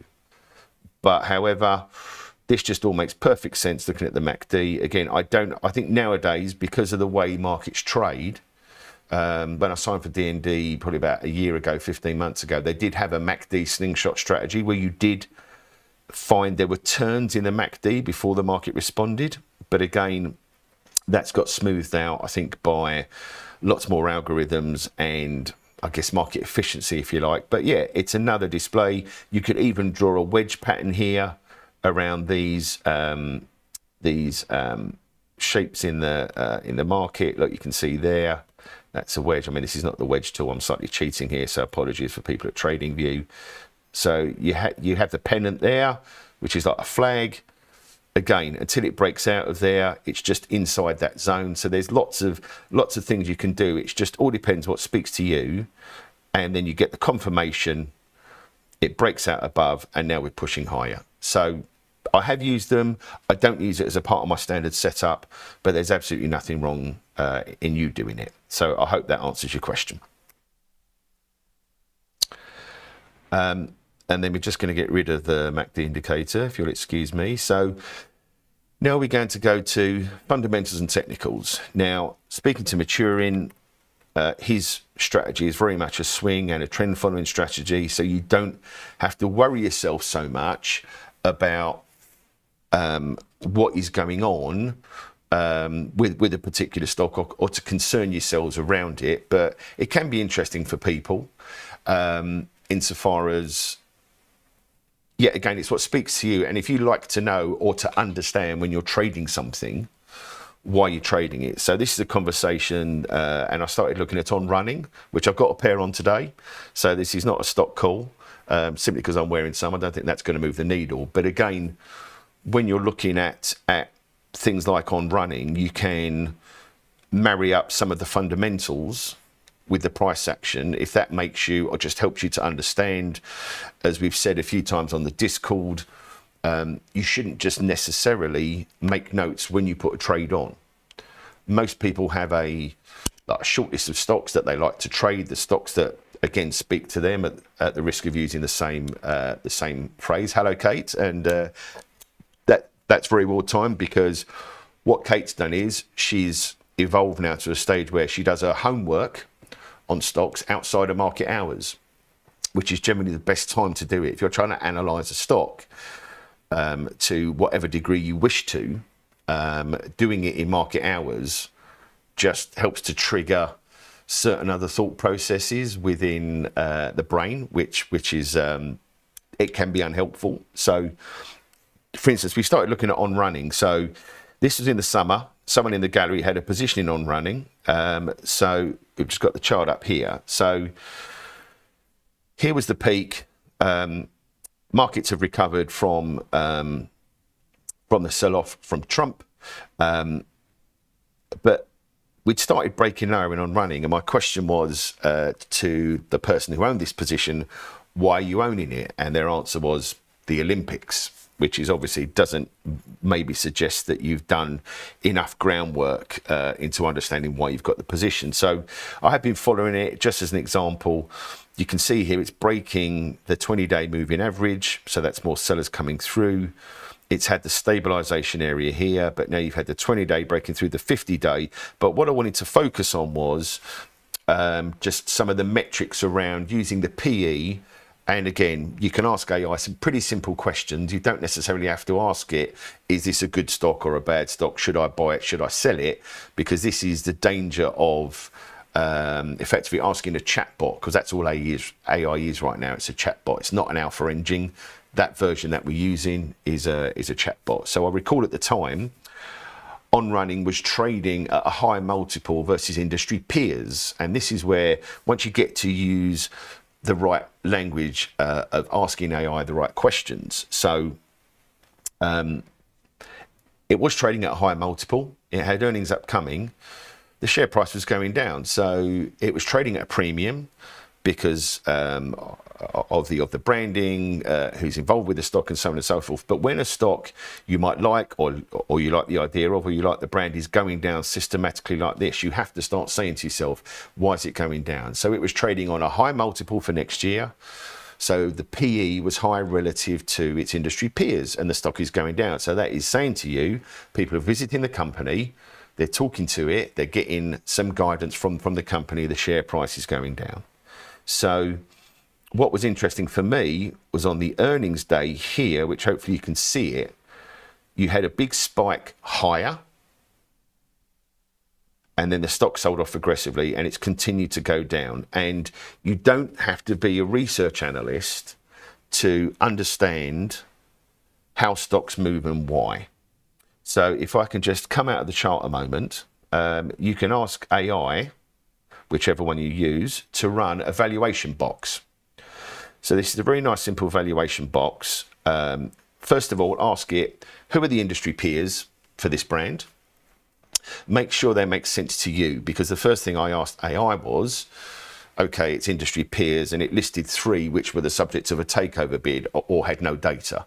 So you have to push it into doing, into asking the right questions. So it's got some US peers, and I asked it to include Adidas and Puma. Hopefully that's come up the right size. Let's try to zoom in a little bit. There we go. Oops, oh crikey, that's a horrible bit of zoom in. Is that okay? Yeah, fine. So you can, there we go. So you can see here, you've got On Holding, Nike, Burlington Stores, which is like a branded outlet, if you like, Puma and Adidas, Deckers, which sells Uggs, and Hoka's, which are another sort of rival for On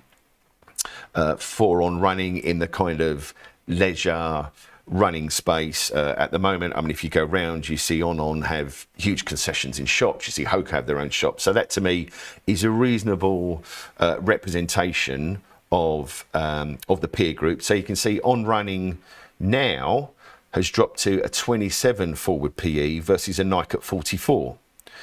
Puma are still incredibly high on a PE basis at 56. Adidas have a range for PE for next year because the guidance is unclear. So On Running is cheaper than it was because it was trading at a forward PE of 50 odd times. Now, obviously, that's come down drastically with the share price, and it's getting cheaper. But then when we asked ChatGPT why was that share price reaction and why it played out that way, you saw the big spike higher on the chart I showed you, because people focus on revenue numbers, right?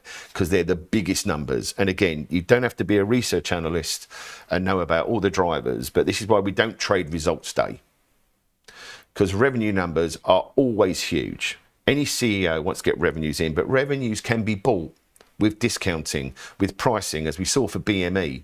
There's only so much revenue you can bring in with levers you can pull. But one thing you cannot change is the earnings per share, right? This is why PE is the guide that so many people use, because that's price relative to the earnings. If the earnings are going down, the shares are going to go down. Revenue is an input. EPS is the output that you want to capitalize.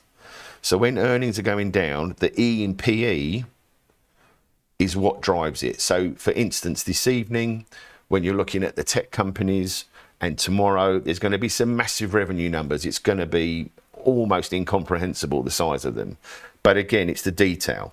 So when you go down, or even the next day, just have a look at what the EPS are doing. So for On Running, the simple metrics are, and these are just the simple fundamentals you have to understand. The share price is going down. It was overvalued in the summer. They came out with earnings, big revenue beat, but EPS went down. They're going to keep going down until EPS turns. Now, they do report in a week or two. Forward EPS for next year is very high. One other thing that they cited was the strength of the Swiss franc, because it's a Swiss company. So have a look at the Swiss franc. Has it sold off? No, because the US dollar's weaker. So those same headwinds are going to be in place. And that took me 5 minutes. Now, again, you could say it's easy for me because I have done this for 75 years. However, if you're the kind of person who doesn't just want to focus on price action, if you want to understand the levers that are getting pulled, those are some of the simple things that can help you. And you don't have to be wedded to an idea, okay? Next set of earnings, for On Running, it's cheaper, they have come down, expectations are still high. It's not at an extreme. It's not something where I want to buy that company no matter what.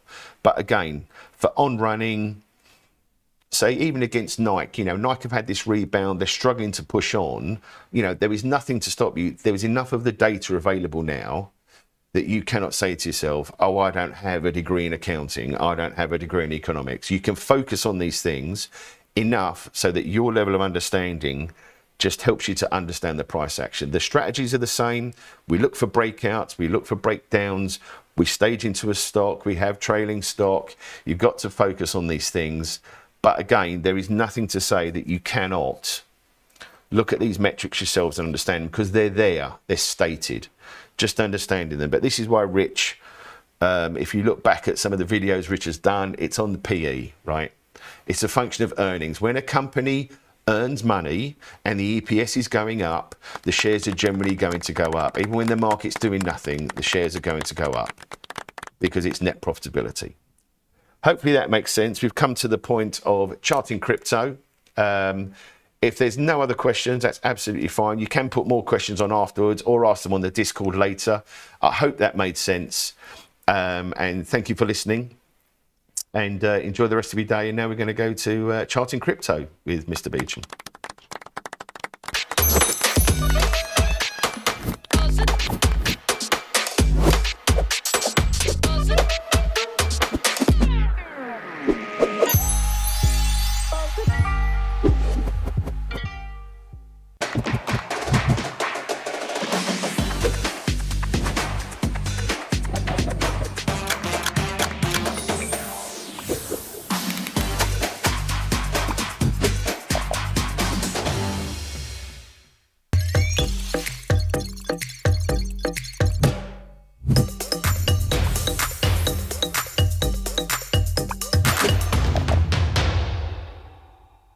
Hello, I'm Axel Rudolph, Senior Technical Analyst at IG and Fellow of the Society of Technical Analysts with over 30 years experience in trading the financial markets.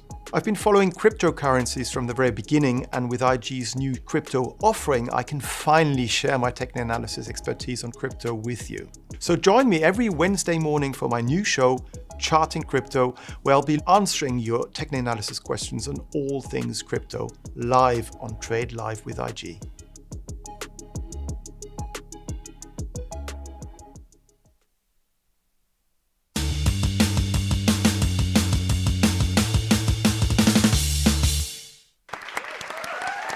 Good morning, welcome to Charting Crypto with me, Chris Beecham, standing in for Axel Rudolph, who is still, I wouldn't say sunning himself in Japan, but enjoying himself in Japan, walking a lot and watching Nikkei go up.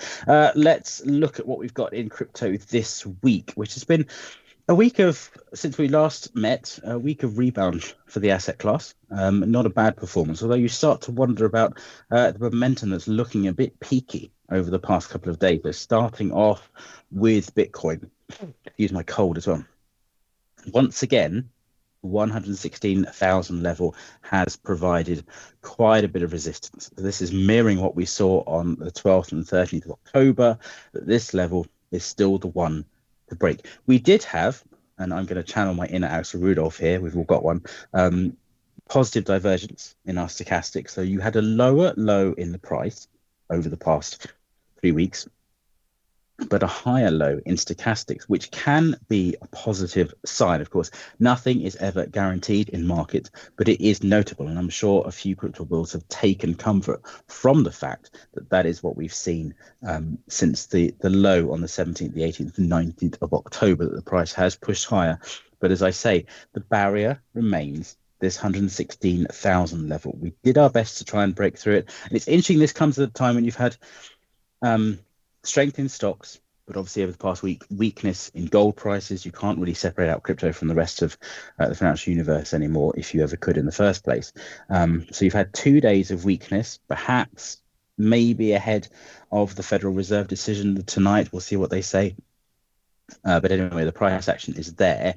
2 days of dropping back from this 116,000 level. So it's now really up to the crypto bulls at this point, sort of make or break moment. If you can get and avoid really and sustained drop back below, say, 112,000, otherwise the risk is that this turns into yet another failed crypto rally and continues the rather mixed story we've had actually in crypto prices since late July. Namely, we did see a record high in early October, but we haven't been able to sustain it, and we've been regularly revisiting this area around 107,000 really. We did test it much lower, obviously, in October, but the buyers did come in to defend this zone of support and mirroring what we had at the end of August. It's just the fact that we're not seeing the upside for the time being in the price action that would really sort of justify a more sustained move to the upside, and would suggest that what we're seeing isn't just continued consolidation if we zoom further out. It's actually more of a sustained return to the uptrend that dominated from April into about the end of July. So Bitcoin, very much a mixed performance, still only about a month away, if not even that really, from the record high, which comes after those very, very strong gains. So you have to put this stuff in context. That they've just maybe seen this extended consolidation. Those of you may have been trading gold as well, remember the extended consolidation you had in gold from April till about July before it really took off, and when it got going, it finally got going.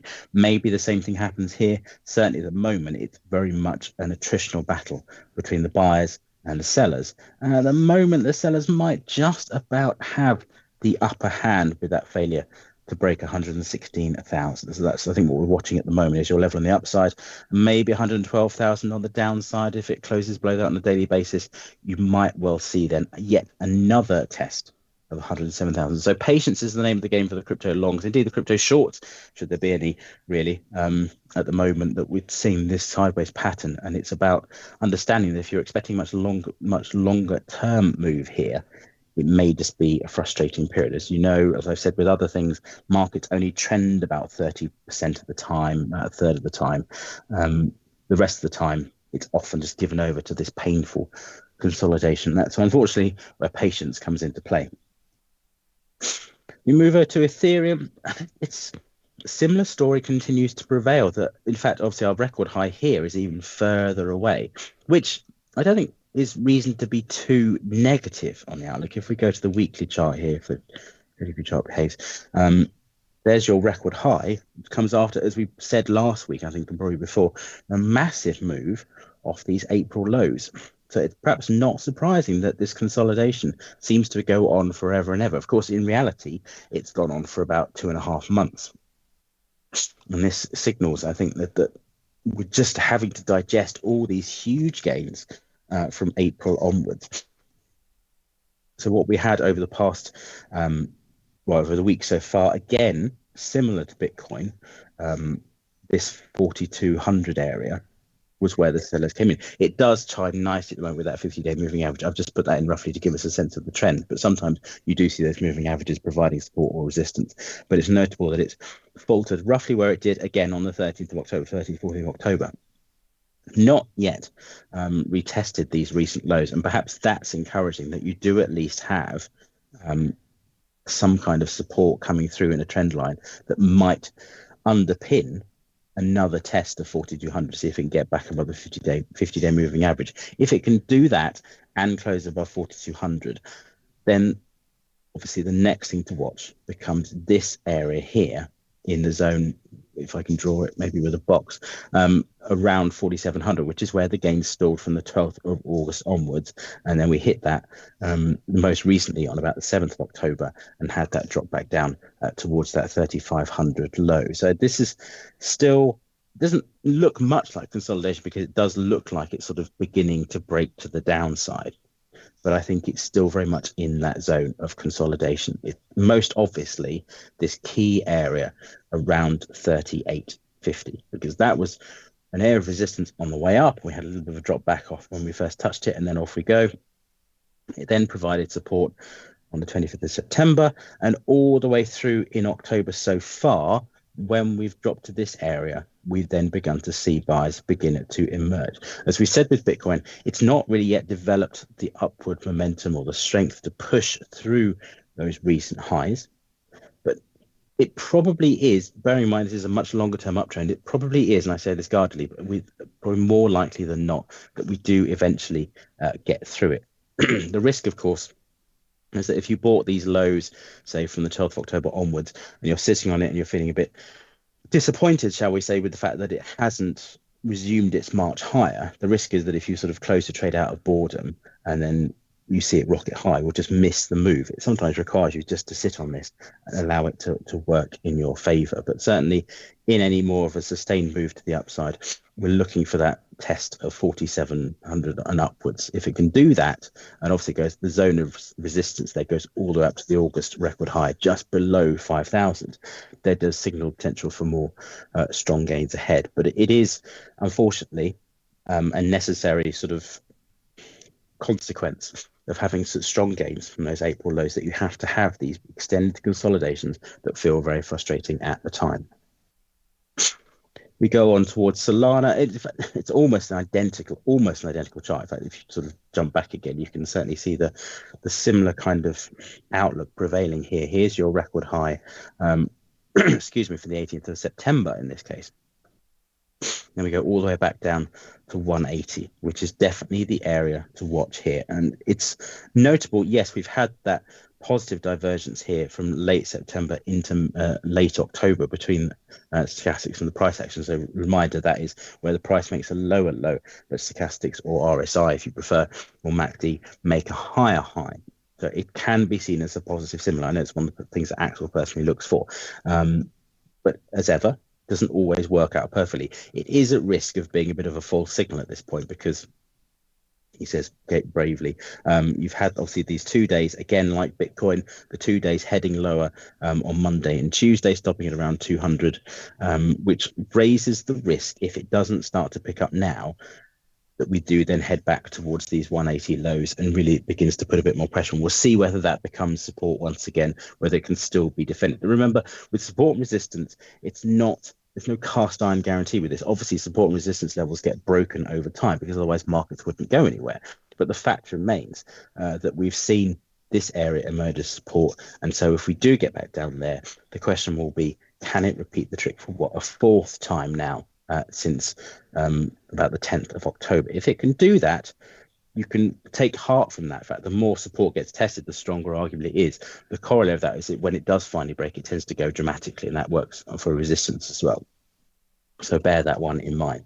But for Solana, in this case, the number to watch on the upside, if we can clear it, is a close above 200. Although you've also got, there's always a but here, 210 as another area that could provide just a little bit of resistance on the way up as well, because that was where this strong bounce from early October really ran into the ground. And it's notable how we've constantly been saying at the beginning of every week, it looks like we're due a bit more of a sustained move, excuse me, to the upside in crypto.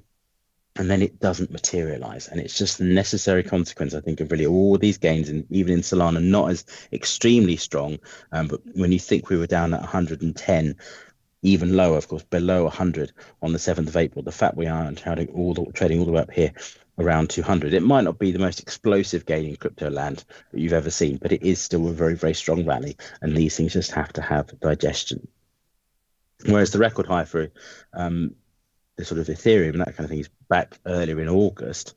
This one is only in September. So you are still closer to it. You probably put Solana in between Ethereum and Bitcoin in terms of perhaps the outlook, but it's slightly more encouraging that the record high is not as far away on that front. But at the moment, as I say, this is the key thing to bear in mind, that your price action around the 200 level is roughly about where, if it can break that, that would be the more sustained move to the upside that we're looking for, really.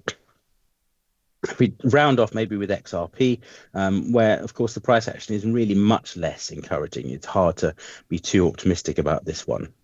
Just looking at it since these highs in July, it's really been a series of lower highs and lower lows where your bearish chart really does come into play. And crucially, here you've got this resistance around 2.7. It could be, and it's encouraging that we've rallied this morning, but it could be that if you do get a sort of substantial close lower below 2.55, below 2.5, that triggers another lower high, and that could be slightly worrying.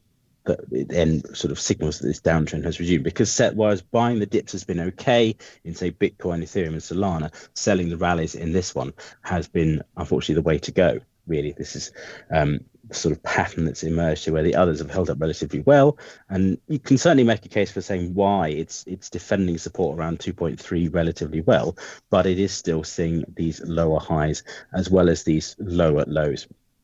And as you can see there, that break of support from the 1st of September around 2.7, and that was tested again at the end of the month. Once it went, it then led to the break below. And crucially, of course, it's wonderful when these things align in technical analysis. That is your barrier from this week. So that is your line in the sand for some kind of sustained move to the upside. If it can get back above there, you can be a touch more confident that maybe we then see whether we can sort of start to reverse these lower highs. and then move to test back 3.1 and then on to 3.2. And then ideally, obviously, over the course of time, and don't forget markets tend to take longer to rise than they do to fall, over the course of time, we get back towards 3.3. So I think if you're a fan of sort of XRP, you feel the pain because it's not really been as encouraging a performance as it has for the other crypto prices. And indeed, you've got much more of a sign of a sustained downtrend emerging here than you have for the likes of the others. But overall, these sort of four of them in the main crypto space is the ones to watch.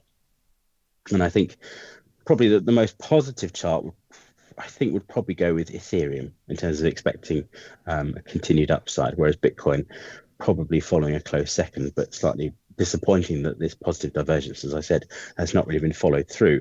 And as we've been talking, you've seen Bitcoin give back some of those gains. So really a mixed week. You can put it down to the absolute storm of data and news that comes through over the next 48 hours, obviously not specifically from crypto, but it could, I think, have a bearing on crypto price action, and undoubtedly with some strong momentum in stocks and indeed possibly in gold this morning beginning to revive. It's probably taking some of the life out of the crypto space, but it's at least encouraging that we've not yet, at least in the case of Bitcoin, Ethereum, retested these recent lows. It's just that we've not seen them be able to push on to these back above these highs for the beginning of the week. I think that's everything from me, unless I've missed any other one. But that's all good from me. Thank you very much. Axel will be back next week, and hopefully you won't have a cold like I do this week. So thank you for your patience. Thank you for bearing with me, and have a good day. Don't forget to like and subscribe.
And we are back. Welcome to Overtime. I'm Ilias Pivac here in San Francisco. That's Dylan Radigan in Milan.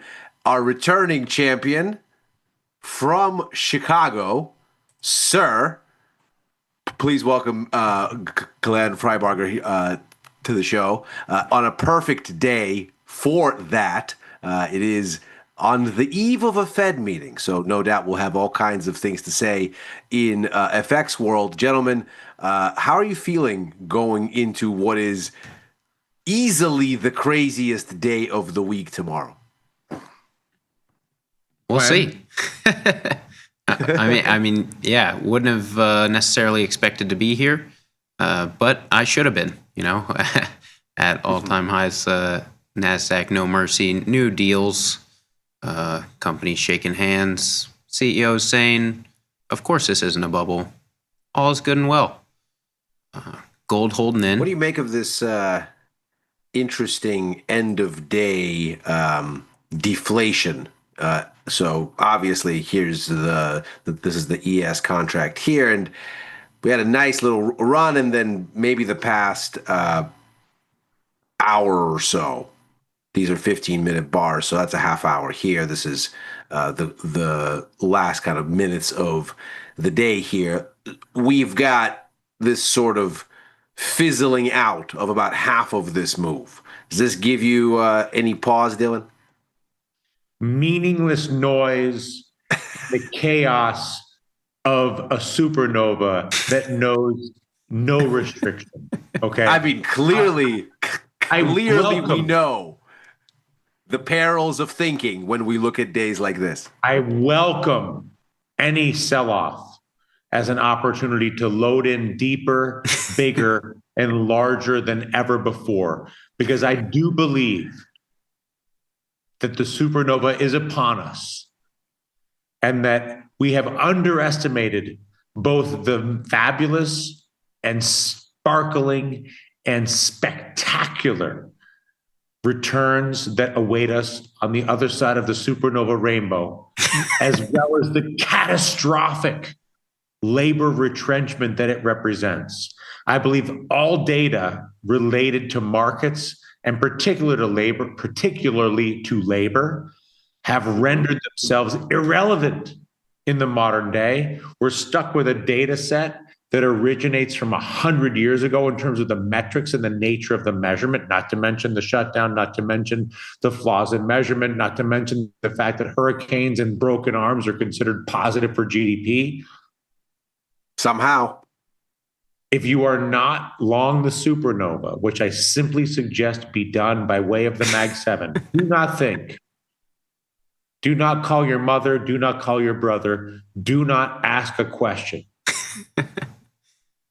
Simply understand that the potential energy that is represented by the AI transition makes the original internet revolution of the late 90s, let alone the horse and buggy transition to the combustion engine or the industrial revolution, look like a flea upon the ass of a black Labrador retriever.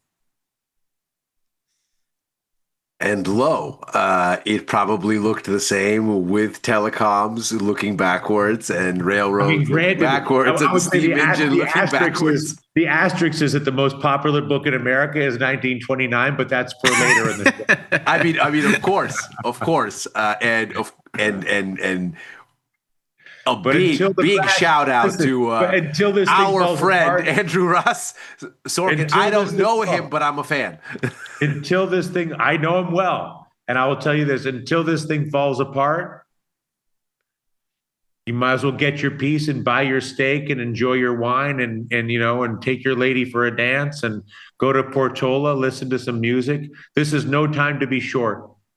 That's all. Interestingly, on that point, excellent article from The Economist last week saying that the super rich are foregoing goods, but that is not to be confused with foregoing spending, because they are plowing headlong into experiential and service sector things.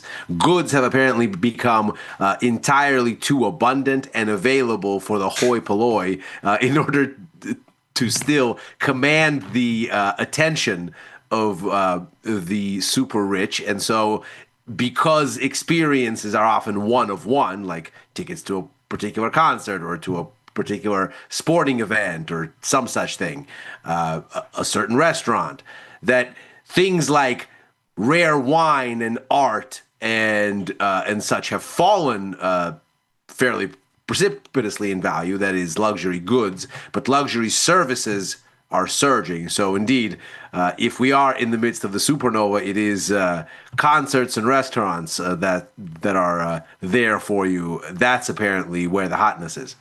So what's our indicator then? The Sphere sales? If the Sphere continues to sell out and get new talent, then all signs to go. The price of a ticket to Coachella might be a workable indicator at this point. But no, to your point, then I recommend buying the dip to be quite simple. I recommend suspension. How's that for an experience? Enjoy the experience of buying a dip. It won't come very often, so allow me to let you in on this one in a lifetime experience. But yeah, to that end, the kind of sell off at market close, I would have expected today would have been much more of a consolidation overall.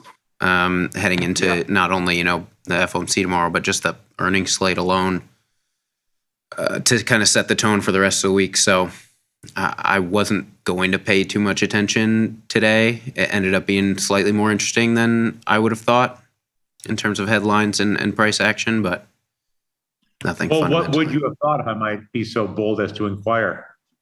I mean, a headline from, NVIDIA, et cetera, wasn't what I was expecting. And so I assumed a little bit of chop, maybe some profit taking.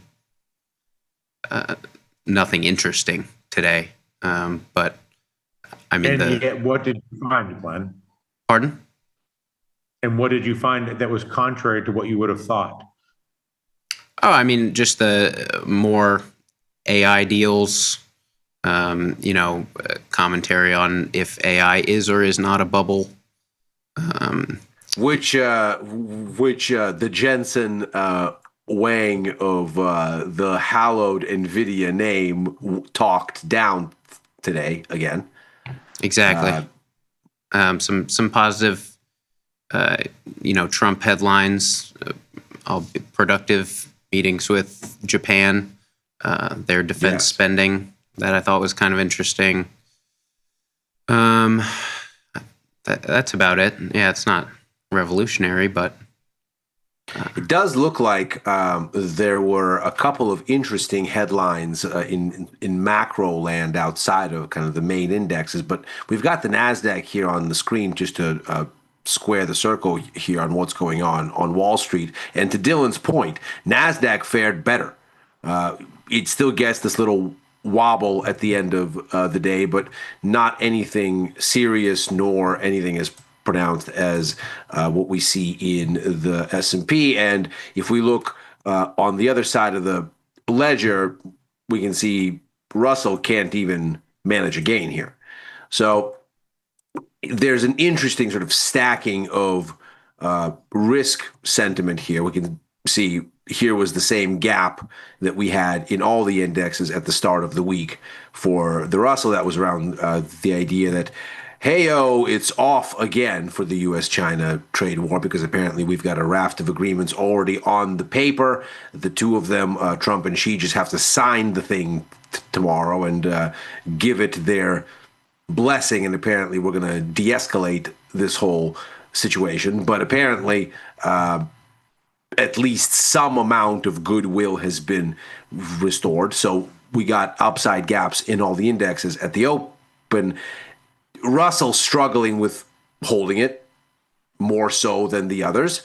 And the hopium, not surprisingly, and certainly to Dylan's point, is squarely in tech here. We are approaching tech earnings bonanza at the same time as we get this Fed situation. So let's go there for a moment. We've got three big names on the menu for tomorrow and one big name on Thursday. And tech has been outperforming handily so far this reporting season. We've got 29% or so of the S&P 500 that have already reported. Average earnings growth of about 9.2% for the group so far. But tech has easily outstripped that. Semiconductors leading their the tech sector earnings growth as reported so far 22.3%. So that's obviously more than double the average for what's reported sort of generally for the S&P 500 so far. That's from FactSet. Hat tip to them. And what's interesting, of course, is that the really big names are on our menu this week. We've got Google, we've got Meta, we've got Microsoft. They're up after the bell tomorrow. That would put them after the Fed. And we've also on Thursday, of course, have Apple and Dylan's favorite, Amazon. Anything there? Well, let's take it Amazon while we're here. I think, Dylan, you'd be tremendously excited to see that Amazon appears to be breaking out here. It's attempting to clear this high that we've been talking about. This, Breaking out, yes, but I'd like to see like a gap higher, like a full Google, Tesla, Apple gap open 10% higher. I'm yeah. expecting something glorious from these people. Yeah, so in the spirit of something glorious, for example, like this, like something That's something what like we saw in May, let's say. That's what Right. And certainly not something like what we saw in July. That's the wrong way. That's not what so. So what we're looking for here is then perhaps a run at these highs, somewhere around looking for a gap 240, something like that. AI revolution on a supernova, on a shift in the decimal point that is of an order of magnitude on a company that's worth hundreds of billions of dollars. I believe that the AI supernova is I believe it is equivalent to the discovery of electricity. I mean, it certainly could be. I mean, let's not mince words here. I mean, we're very clearly, and I mean, people's dollars are doing their talking for them. It's incontrovertible that we're looking at tons and tons of confidence in this story, and people are putting real money behind that confidence. Meaningless froth, this is not.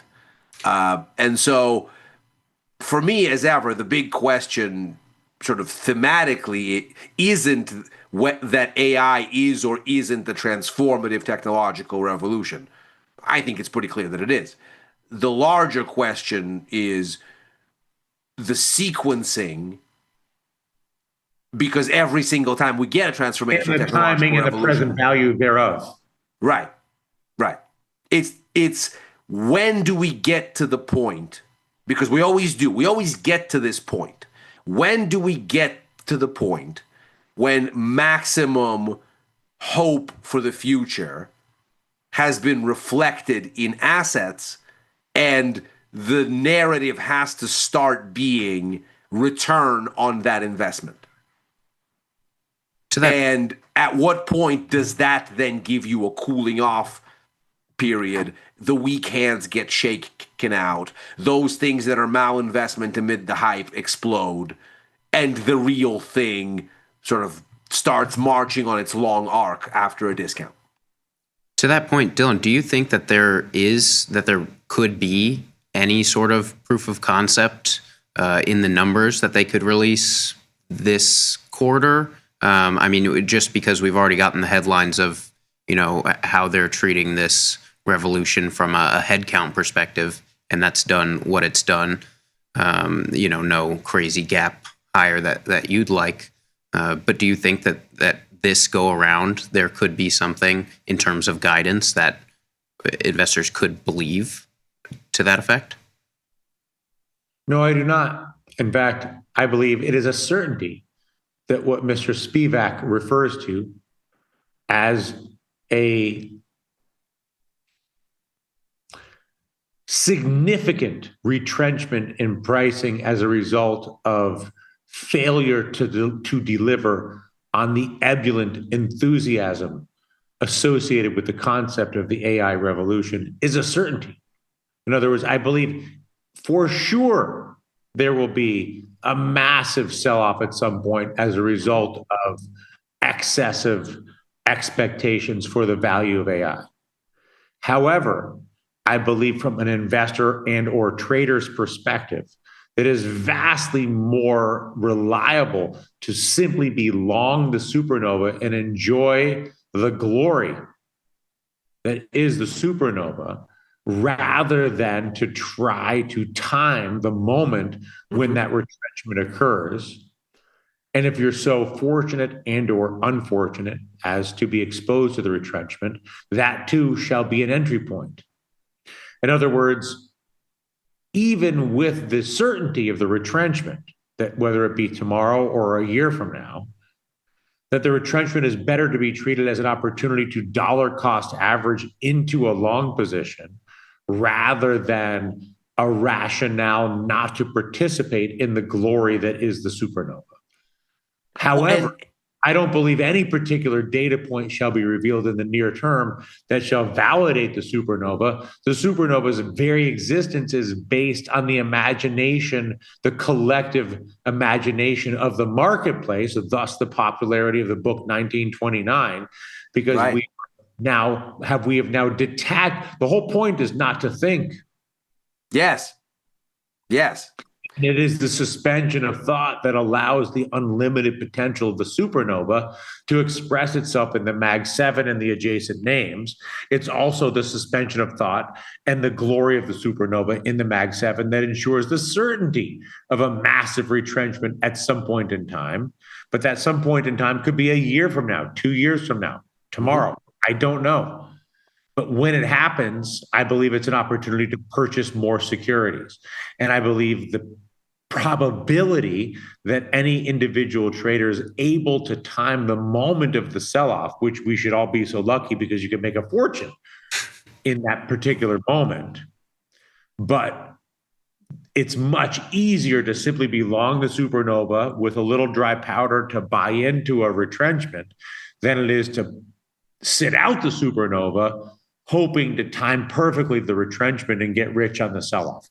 We should all be so lucky to get rich on the retrenchment, but the probability of participation on the upside just seems much more reliable with much less risk. Well, and to that point, because I think that is a very salient assessment, to that point, we are lucky enough that we are participants on the options side of things often enough, which gives us a toolkit that allows us to say, look, maybe just buying call verticals is good enough because our risk in that scenario is capped.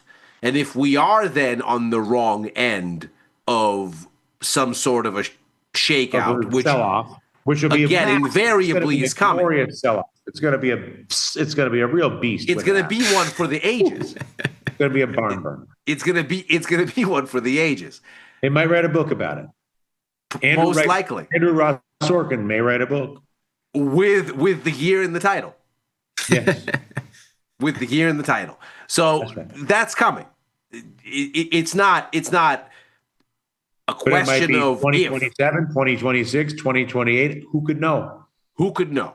And so if what you're doing then is saying, you know what? Okay. I am in an unleveraged long-term way, not the trading sense that we're discussing here, but in a long-term, unleveraged, owning the cash equities in some long-term holding account, I am forever long. By the way, I'm doing that. That is something that sits aside from my activities as a trader in a more tactical, shorter term universe.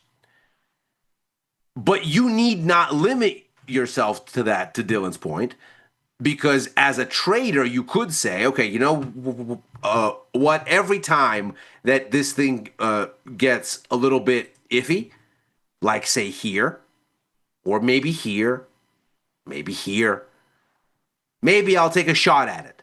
But when it then goes the other way and breaks out, such as the NASDAQ did right here, and I've not been a practitioner of this, but it occurs to me that one could be, vol is not very expensive at all. So when you break out like this, you could say, you know what? I could find a risk-reward call vertical with at least, let's call it, 1-to-1 risk reward. And if I'm on the wrong end of a terrible, terrible sell-off, because it's a risk capped kind of an exposure, okay, one of them is going to be a worst case scenario. But as long as I maintain hard, locked in risk reward call vertical positions, yes, that limits my upside. I have to roll periodically. But it also limits my downside in the holy moly scenario. and You're basically saying said spreads are still the catastrophe. they're not. They basically diffuse the catastrophe unless there is some sort of crazy thing. And by the way, the reason you'd be a Call spreads buyer, on what? The NASDAQ? let's say, or the S&P. And if you're a buyer of the calls, and this is key, 45 days out. Just run call spreads 45 days every out. every time that one Just of these rolling call consolidations spreads on the breaks out. supernova until you get your face peeled off. And the thing is, you won't theoretically get your face peeled off, almost by definition. You'll take a loss. You're But you saying can at the money call spreads. at the money call spreads, but you can 45 manage days the out. size of that loss. Call up the screen. Let's see the screen. I want to see this. You can With all due manage the size of these losses. So let's say here you are, you're going to go 45 days I mean, out. a logical version of me would say this is terrible thinking. I wouldn't do this. But now that I've adopted the non-thinking mentality, This only works in a non-thinking the only way to framework. make money. This only works in a non-thinking All framework. spreads at the money, 45. So there days. you go. Call spreads at the money. And maybe we might even go out further. We might even go out 51 days. Okay. And you could structure something here where, let's say, And how do I set my top here? What am I selling? so what you're doing here is you're long the 26-2 call, Which is where we are, plus or minus. which is where we are. You're going to the next kind of big pocket of liquidity. Let's say it's around 26,750. You're selecting the call you're selling based on the liquidity pool of the based contract. on what's deep there. Yep. So I'm looking at what's deep because my focus is good risk reward here. And entry exit liquidity rule number one. Exactly. So you could go further and you could see you could start to skew risk reward a little bit in your favor. Your max profit now exceeds your max loss by a little. If you wanted to pull it in, let's say to there, you could get it a little bit closer to 1-to-1. But essentially, what you're doing here is you're saying, I've locked in at worst a coin toss. So what I lose is what I'll make, or what I risk is about what I make. But my probability of profit is ostensibly higher than this theoretical number suggests because we're not thinking and because the supernova. Would you use, is there greater liquidity using QQQ and just scaling up to whatever you're comfortable? I would certainly do this with the ETF rather than the NQ Gotcha. or even the MNQ contract, just because it's smaller. If you're going to do this, size is not your friend, because if the face peeling does commence, then number one, I would say you want more duration to dilute your delta exposure. So if the underlying really falls out of bed on you, you're not so directly exposed. And secondly, you'd go with the Qs, to your point, Glenn, not with even MNQ, again, to keep things smaller and liquid. So let's say you go 52 days out here, you do a call vertical, again, where you are. And you can see here now you can start, like these numbers get very nicely smaller here. And you could start to, let's say, pull this out and go, okay, I can maybe start to get it closer to 1-to-1. And you might even go a little bit off in the money and sort of tinker with this. But you could get this pretty well close to 1-to-1. And so the But let's idea say would, the face peeler comes in the middle of this because we know it's out there somewhere. right, it I'm certainly gonna is. lose. This is going to be a lost cause. Can I be long these covered calls basically indefinitely while simultaneously long sort of madman's delight out of the money puts? Well, you wouldn't. Or You wouldn't. is that a conflict? Does that basically leave me nowhere?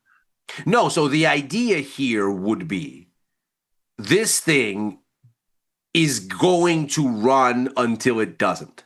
That's right. And all you really want to do is not end up on the wrong end of when it doesn't That's right.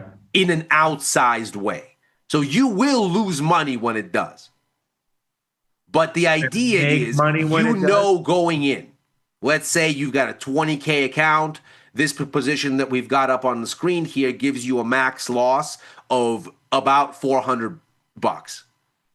And relative to a gain of 1-to-1 at least, and you can tinker with these numbers to get there. Maybe you use SPY instead of the Qs and do it that way.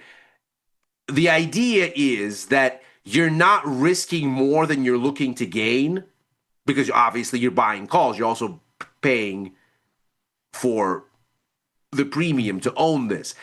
I think the key here is you wouldn't be a seller of premium, because you wouldn't want vol to spike on you in this environment. You'd want to buy whatever vol you're buying. So if vol spikes, that's ultimately helpful at least to limiting some of these losses, because you own, obviously, you're long a piece here.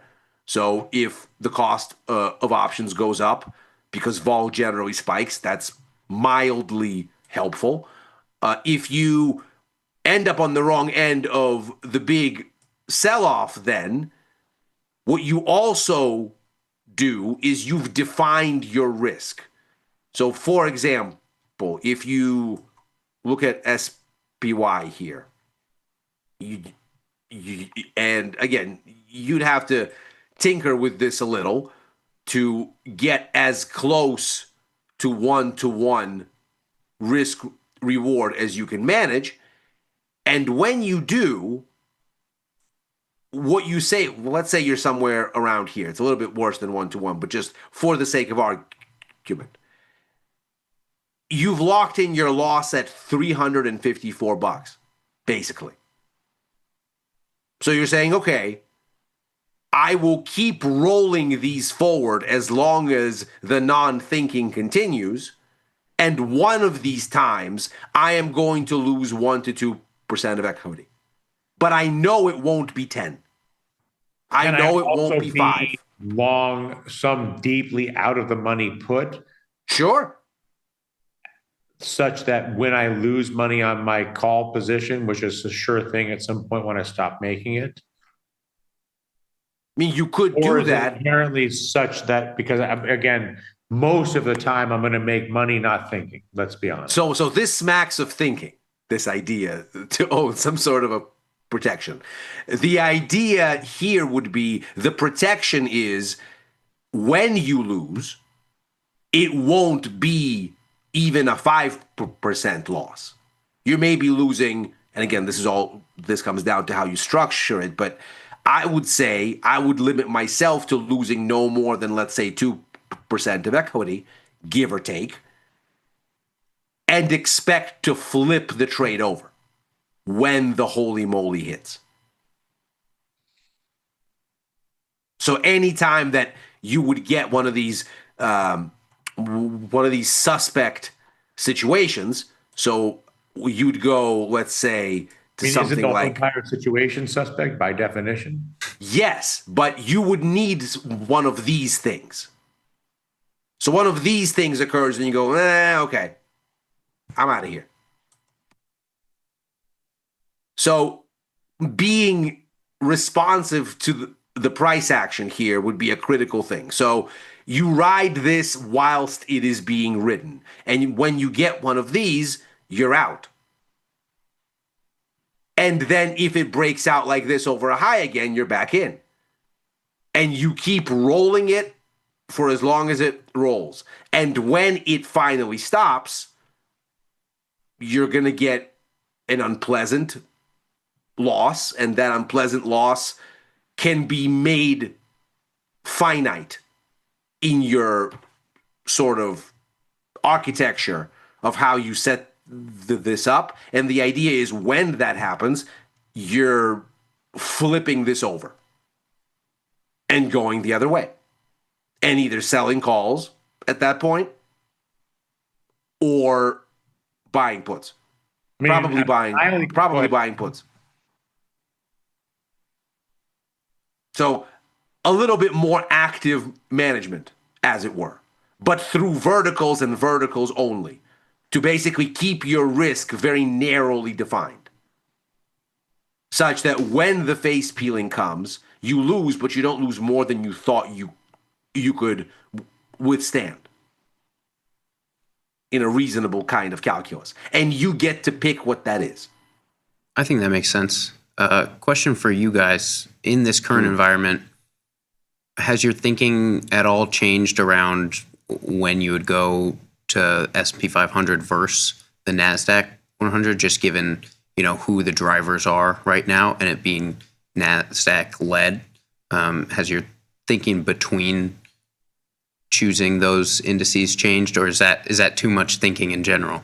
We're not thinking right now. It's the price action for me. I'm just looking at the price action, and if one seems weaker than another, if there's a price signal in one that doesn't exist in another, I just go with what the price action says. So, for example, obviously the price action in Russell here is very different. So while these other two are hitting record highs and there's no stopping them and yada, yada, yada, this is obviously on shakier footing. This got up to the high from October earlier, sort of this swing top, and stopped. Now, were this pullback here to really stick, as it looks like it might, by the way, if you want to kind of guesstimate where this former resistance turn support is, we're just about through it here. If this gives way, I might get short this without exposing myself to the others. It's just a price action thing.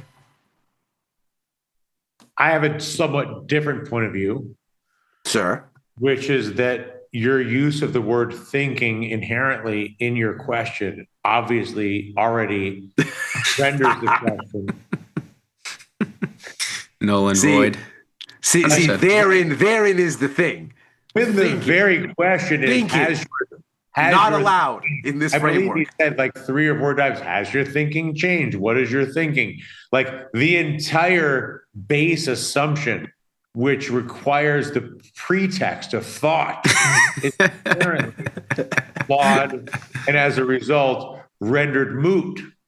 However, my thought, to contradict myself in the classic hypocrisy of all modern communication, is to say that the more pure the play is to the Mag 7, which is in the NASDAQ, the better off you're going to be. Because no one benefits more from the suspension of thought, and no one shall be punished more severely from the return of thought than the Mag 7, and no index better reflects all of that than the NASDAQ. So I would, Ilya will point you to the price action, which is in and of itself stinks of thought. It's dangerously thought adjacent. Smelly of thought. Dangerously thought adjacent. I, however, am a how do I say it? A proponent of the absence of thought, and as such a proponent, I recommend the NASDAQ exclusively, if not a straight Mag 7 index, and just be long until your heart gets ripped out, and then maybe use the Spivak sort of covered call management hypothesis. I mean, look at how much money those who have not thought have made just in the last 20 days. Remarkable. Yeah. Remarkable. And look at how much money you would not have made by virtue of thinking. Also remarkable.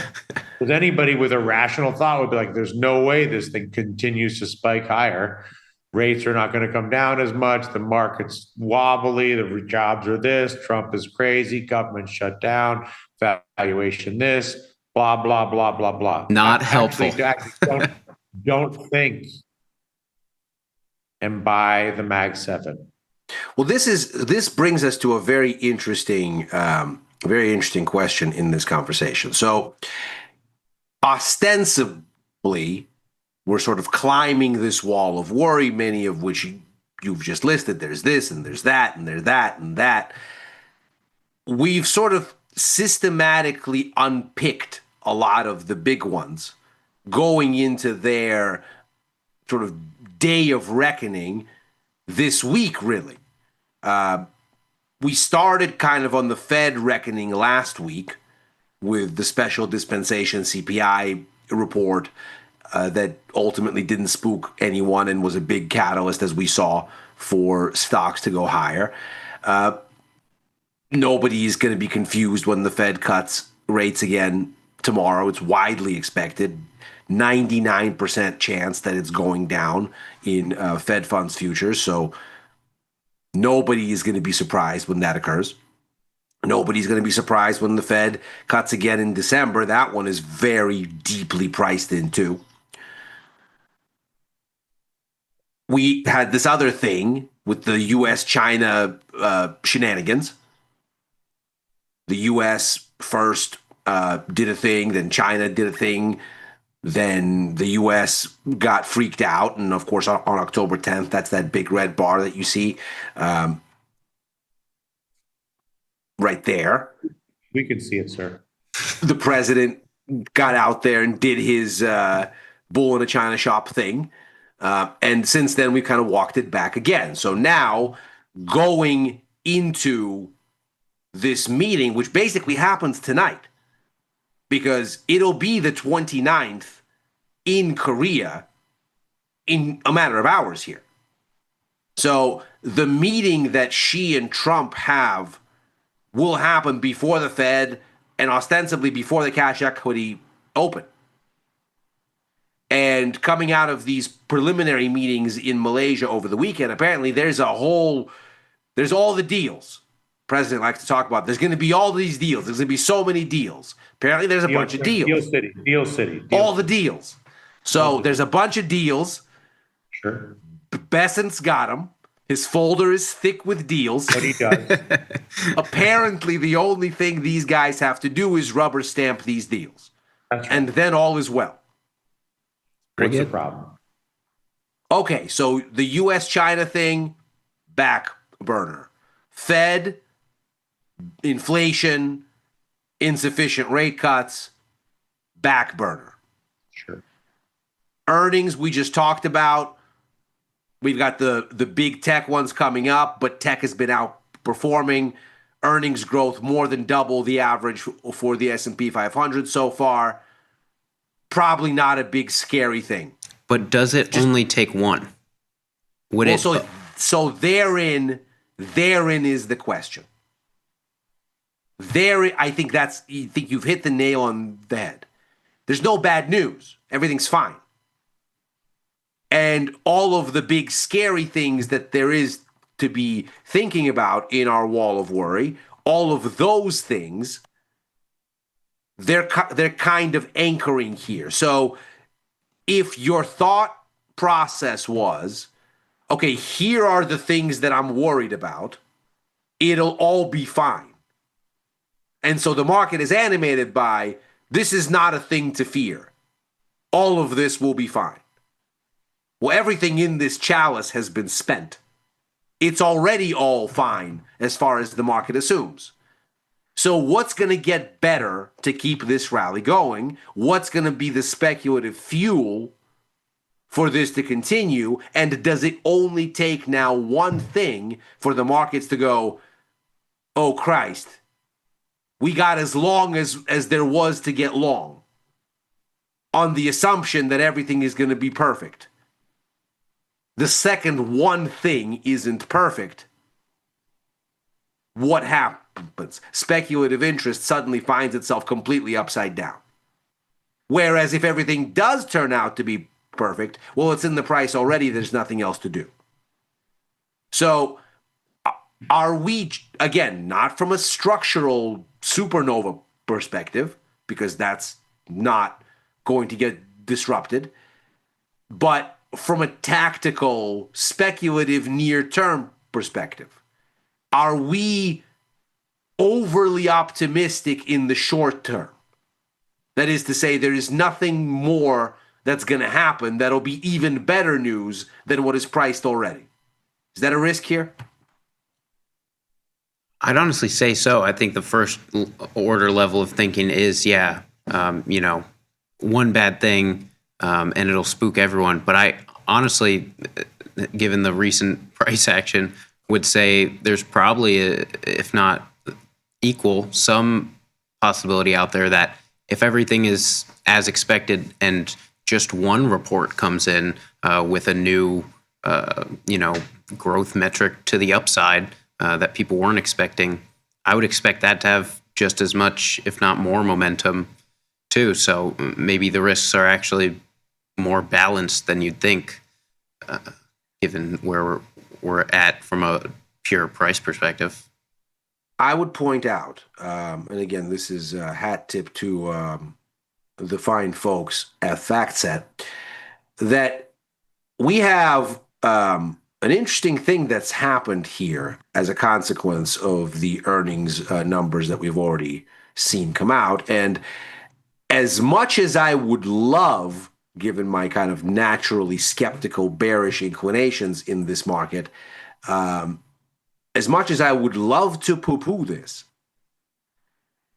we now have stocks rising on positive surprises more than the 5-year average. Now, they're also falling on negative surprises more than the 5-year average. So the responsiveness to these earnings has apparently been more jumpy, as it were. But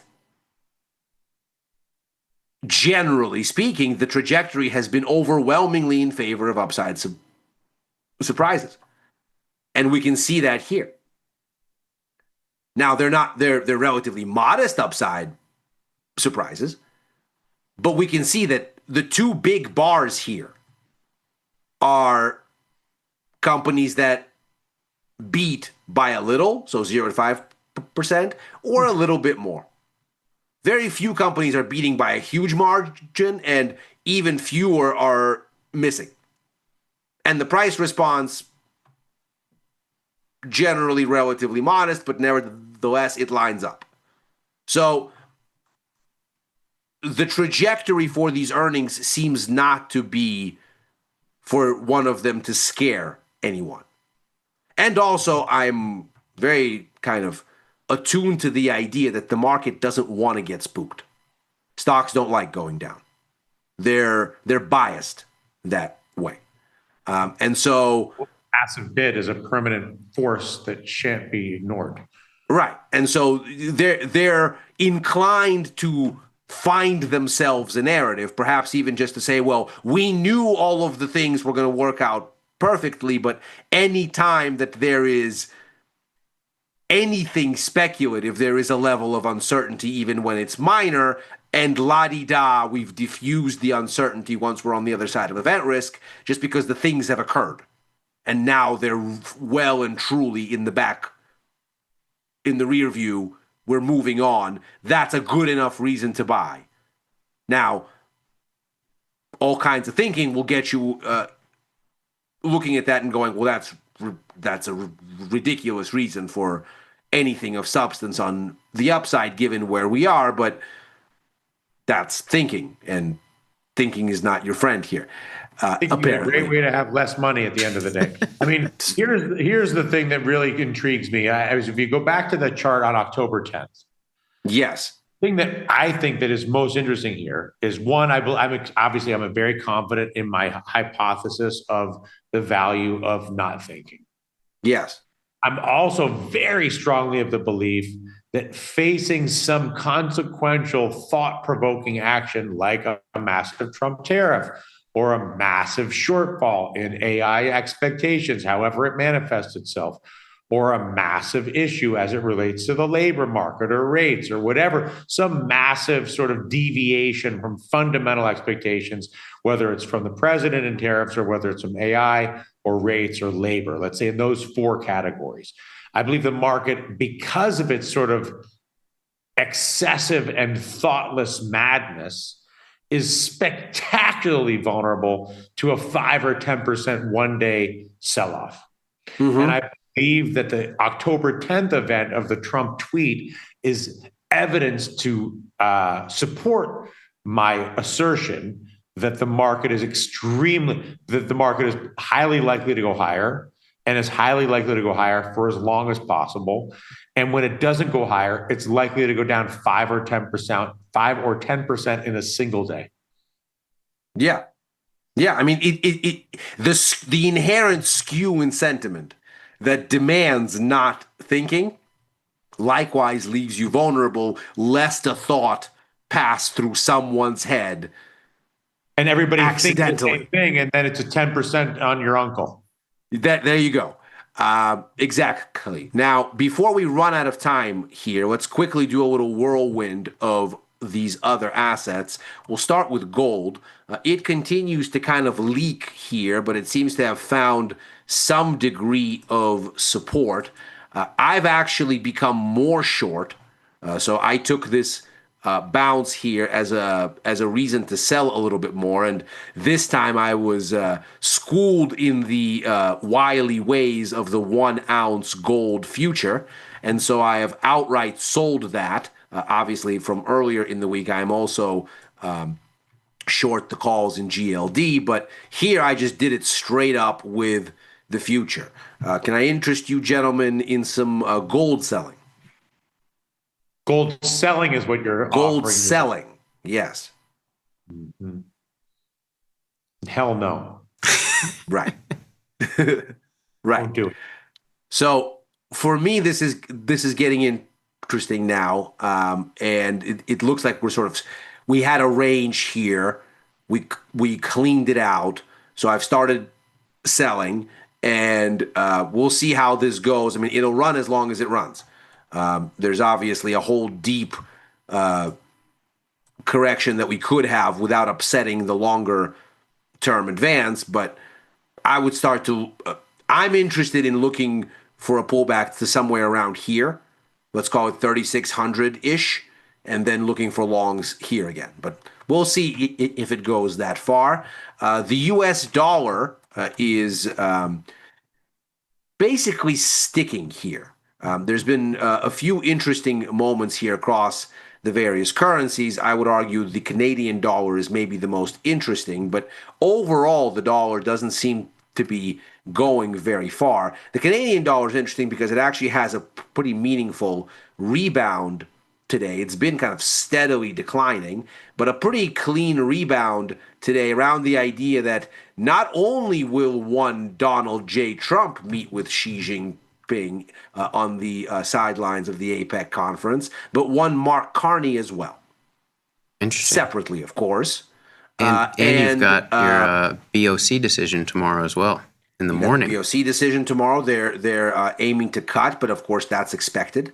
So that's not, I would think, an immediate source of consternation. And indeed, the Canadian dollar is up today, as if to sort of say, yeah, we know about the cut.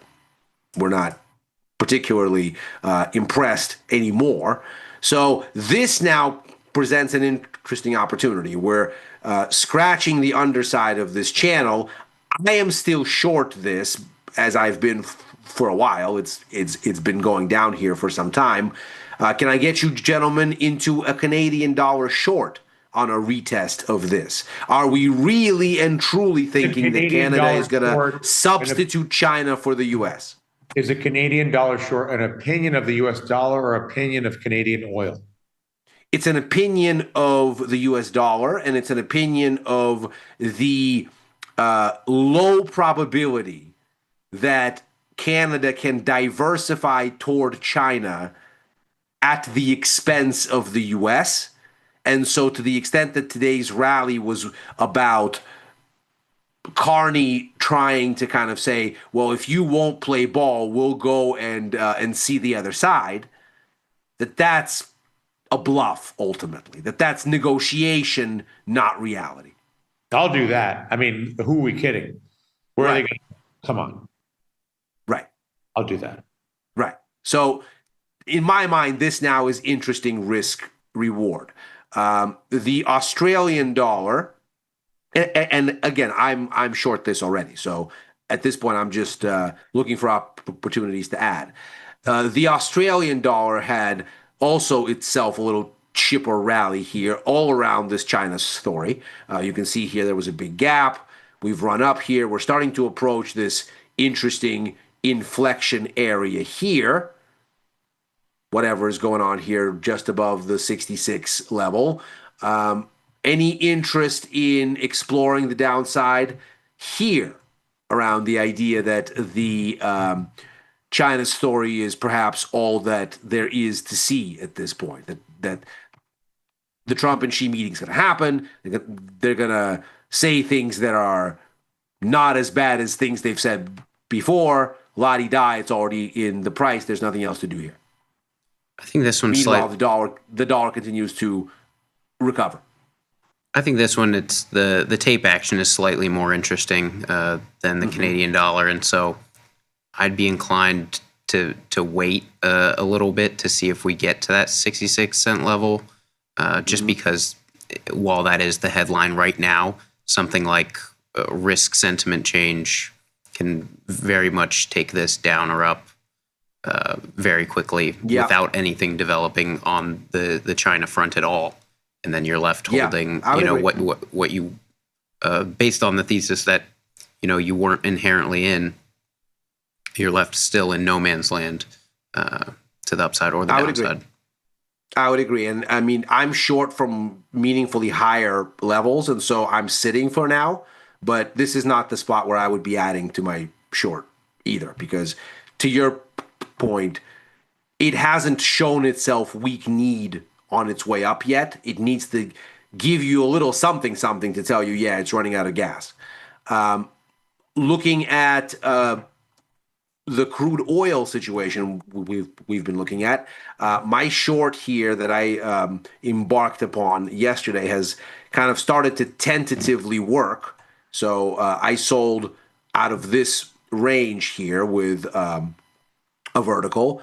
It's somewhat started to decline. It's finding a sticking point at these former levels here below the 60 level. Any interest here? Can I get you, gentlemen, into a crude oil short, perhaps on a break through these levels? Too unreliable, too squishy, could go any which way. No. I think this, at least, some of the recent back and forth has presented itself as maybe more interesting for a neutral position. Now at least you have some price points lower that could be interesting from the option side of things, because otherwise... I would agree. I think the sort of Thomas Westwater perspective is being lent a lot of credence here, which is that if this was basically, so whatever was going on in here was one kind of range, that we are now down here in a different and new range. That essentially we've re-baselined crude, where this was kind of the middle line, and now our new range is maybe something in here. So from about 66 down to, let's say, 55, 56, something like that.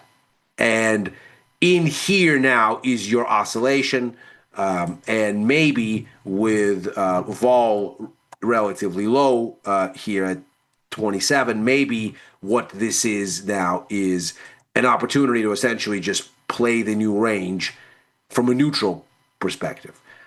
I'm inclined instead to kind of try to pick around in this range, but nevertheless, there is a lot to be said for a kind of neutral approach within these levels now. And with that, gentlemen, overtime is out of time. Everybody stay put, because if what you wanted was 17 exhausting charts, and exhaustive, in fairness, on the FOMC meeting. That's coming your way momentarily with Macro Money. So I'll be right back. We'll be back for this show in a mere 23 hours. Nevertheless, stay put. And for Dylan Radigan in Milan and Mr. Glenn Freibarger in Chicago, that's overtime for today.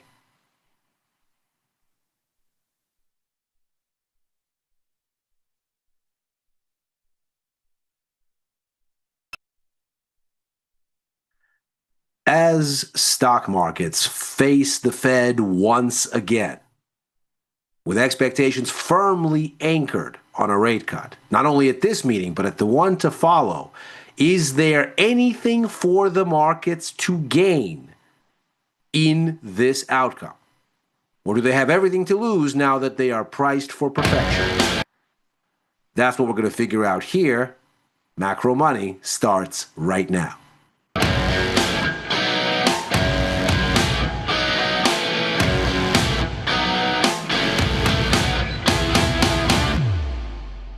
Welcome to Macro Money. I'm Ilya Spivak, head of Global Macro here at tastylive. And as advertised, we are going to take a look here at this Fed monetary policy announcement that is going to be with us here in the next, less than 24 hours. That's easily the tentpole event risk for the week, but it's certainly not the only one. This midweek pocket here this Wednesday is going to give us some huge earnings, and it's going to give us a breakthrough maybe in the U.S.-China trade kerfuffle that we've been watching. So let's consider what we have happening here in the markets going in and what all of this stuff may do. And of course, the top of mind question here is going to be, are we going to get anything from the Fed that still has speculative juice behind it to move these markets, or are we already fully priced for what there is to see?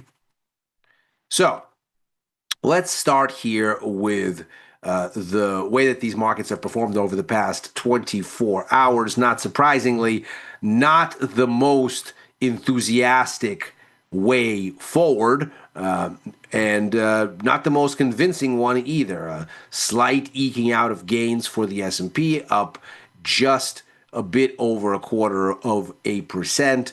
NASDAQ doing a little bit better, and in fact, tech has been leading, coming out of some of the recent unpleasantness, in particular, of course, at the start of this month. October 10th was a big, ugly day for all involved on Wall Street around these U.S.-China trade war escalation fears, but those have been increasingly put to bed, and against that backdrop, we've seen earnings seemingly take center stage, even as Washington and Beijing attempt to kind of walk back the worst of the kerfuffle here.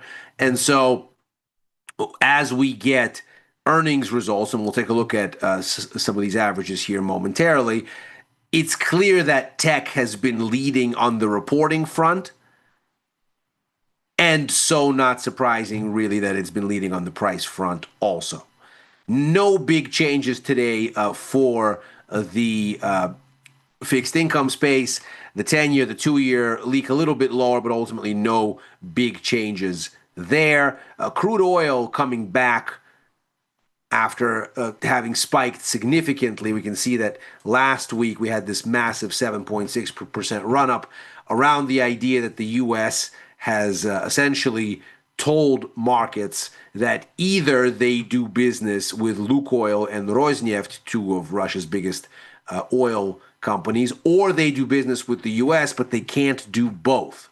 This kind of mirrors the way that the U.S. squeezed Huawei, China's Huawei, out of the 5G cellular market, the 5G mobile market, basically saying, if you do business with them, you can't do business with the U.S., essentially adding the entity itself onto the list of restricted counterparties that the U.S. keeps.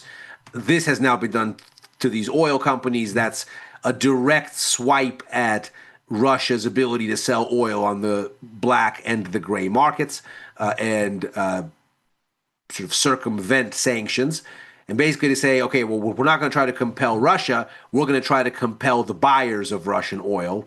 And that, of course, puts a target squarely on both India and China, the most prodigious buyers.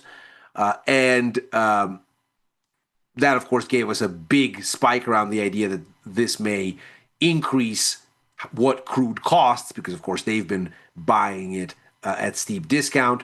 Russia's, after all, got to sell in size to someone, and beggars can't be choosers.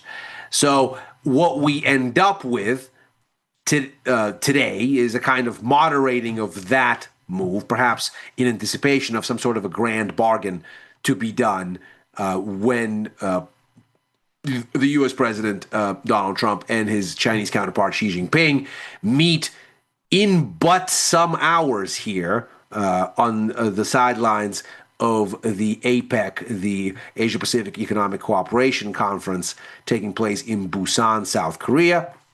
We have gold leaking a little bit lower as well, perhaps again around the idea that some of those tensions are going to get relieved. And the dollar here is pretty well steady. The euro is essentially flat. The yen is a touch higher, but ultimately not getting very far. That seems to be around the friendly banter that Donald Trump had with Japan's new Prime Minister Sanae Takaichi and how that's gone forward. Bitcoin, a little bit soft-footed here, off about 2%, but ultimately not getting very far either.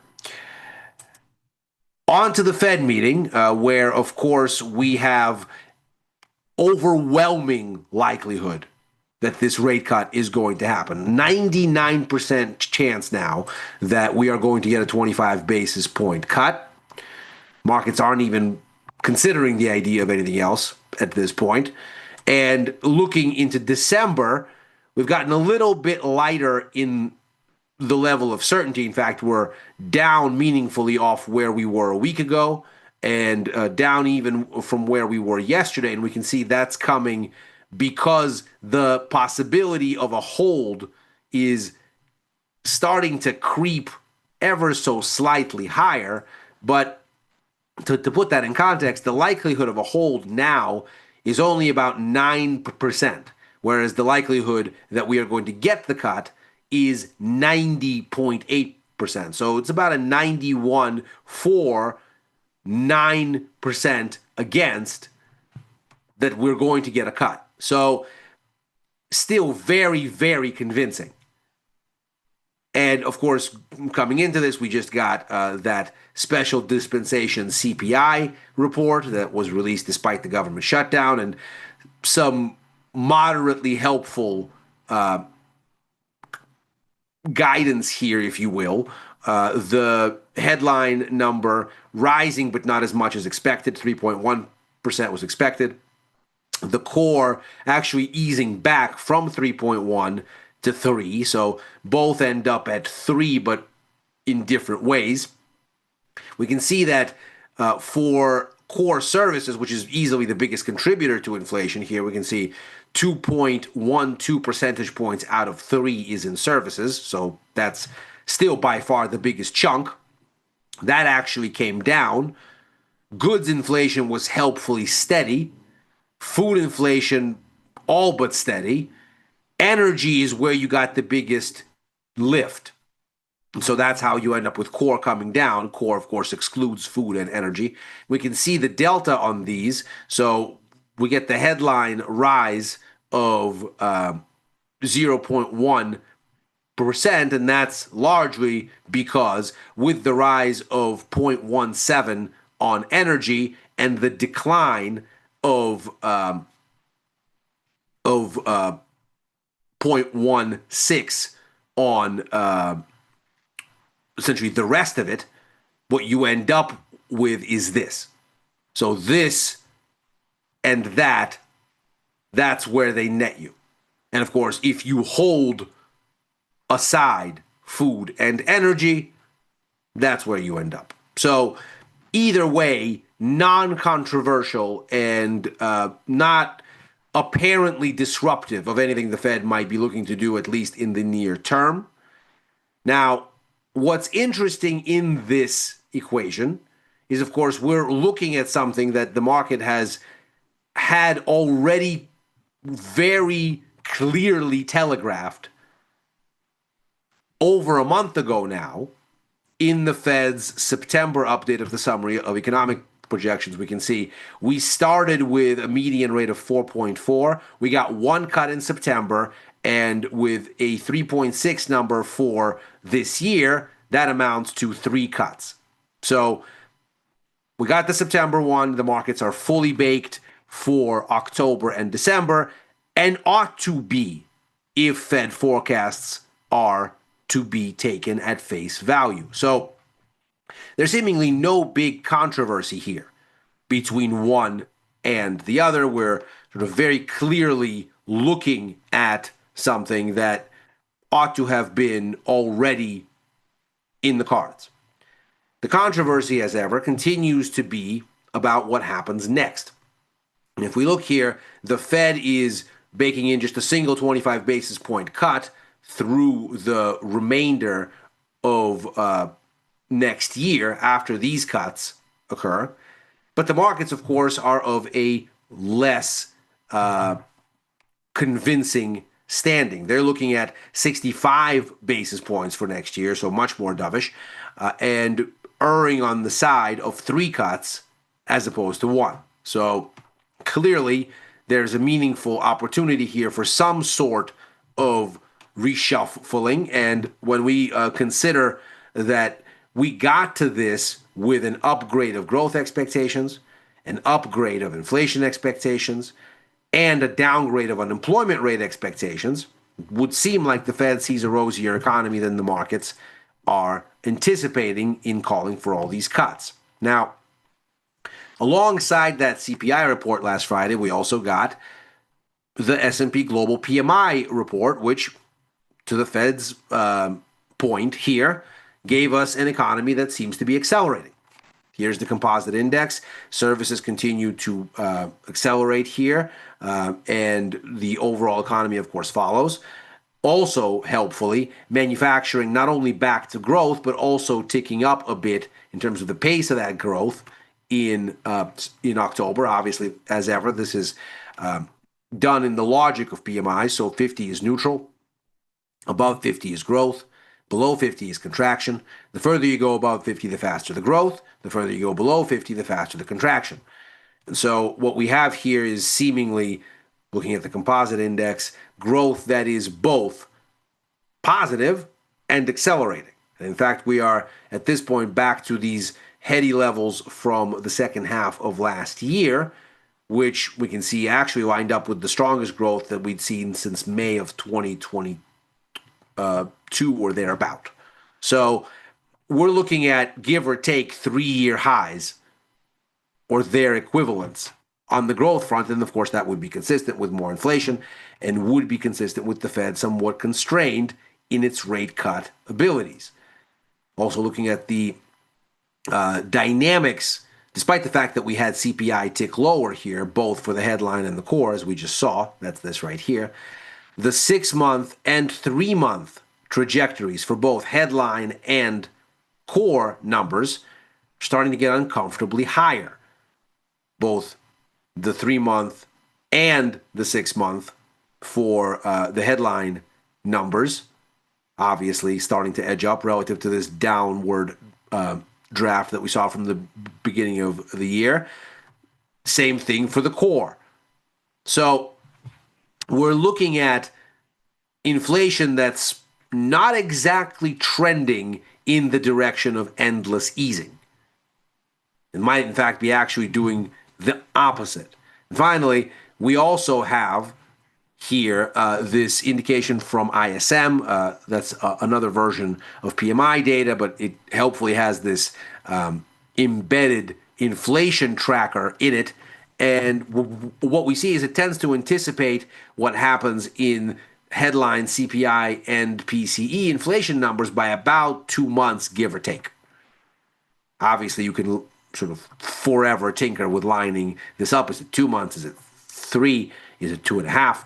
But if we look at this sort of in the spirit of what it's showing, what it anticipates is that from right about here, what we're looking for is an inflationary spike, if this run-up ultimately is going to foreshadow things accurately.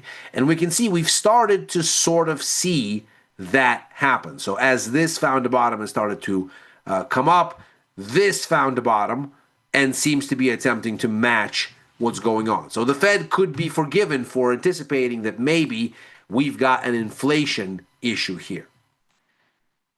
And for that reason, keep its appetite relatively constrained.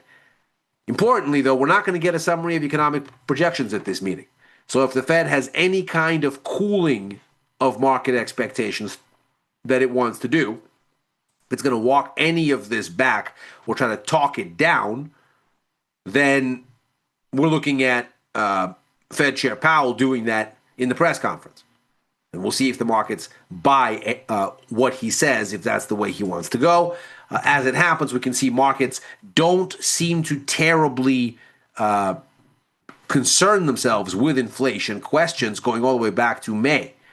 But we can see already going into mid-July on approach to August, these break-even inflation rates implied in bond markets already start to outright head lower.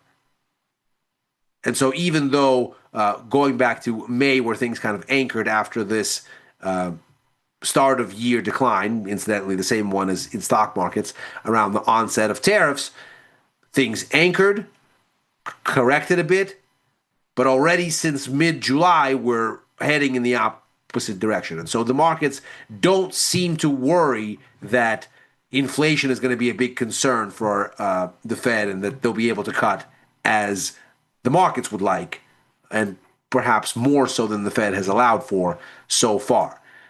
The relationship here, then, is an interesting one. So we're going to get these cuts. That much is clear. And at least for this week and very likely for December. And so the question really becomes, is there anything left from a speculative perspective for the markets to do with that information? We're already, as we can see here, at record highs for the S&P.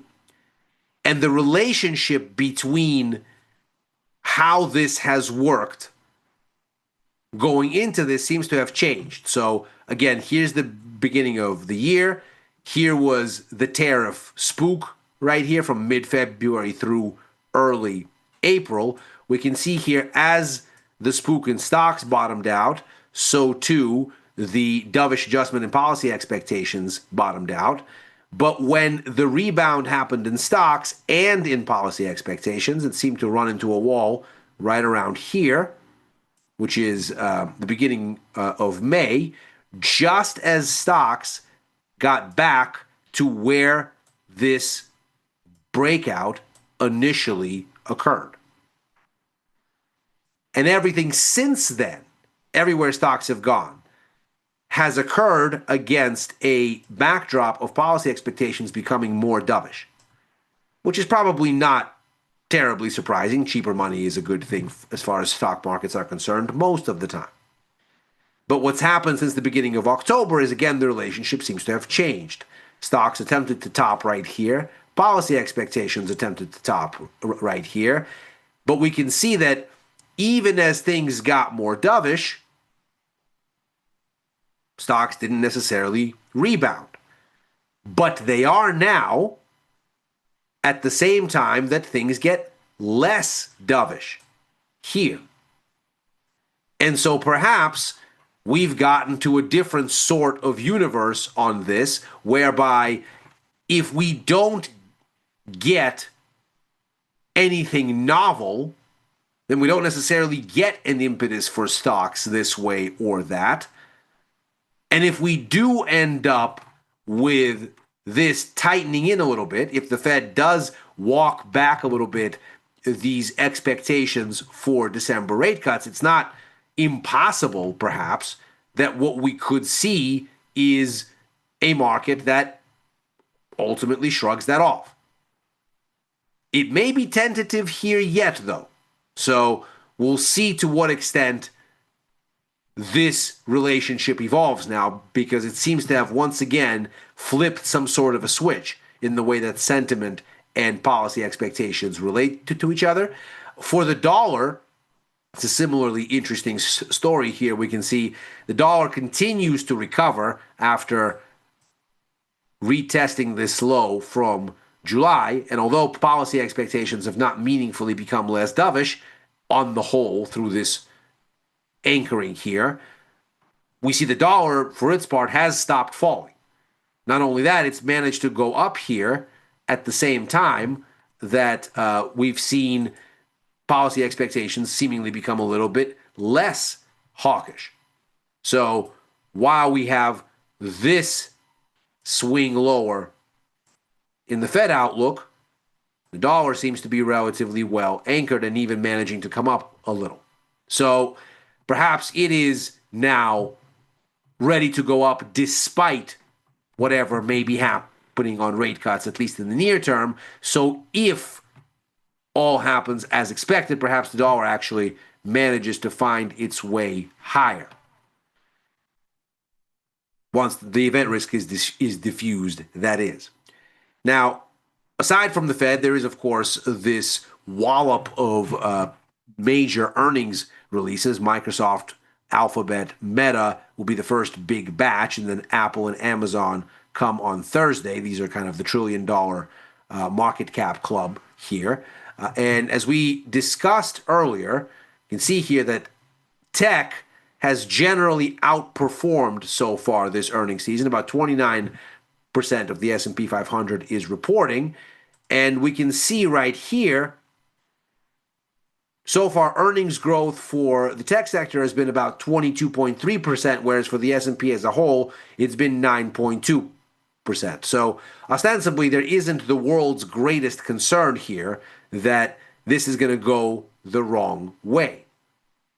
We have overwhelming outperformance here.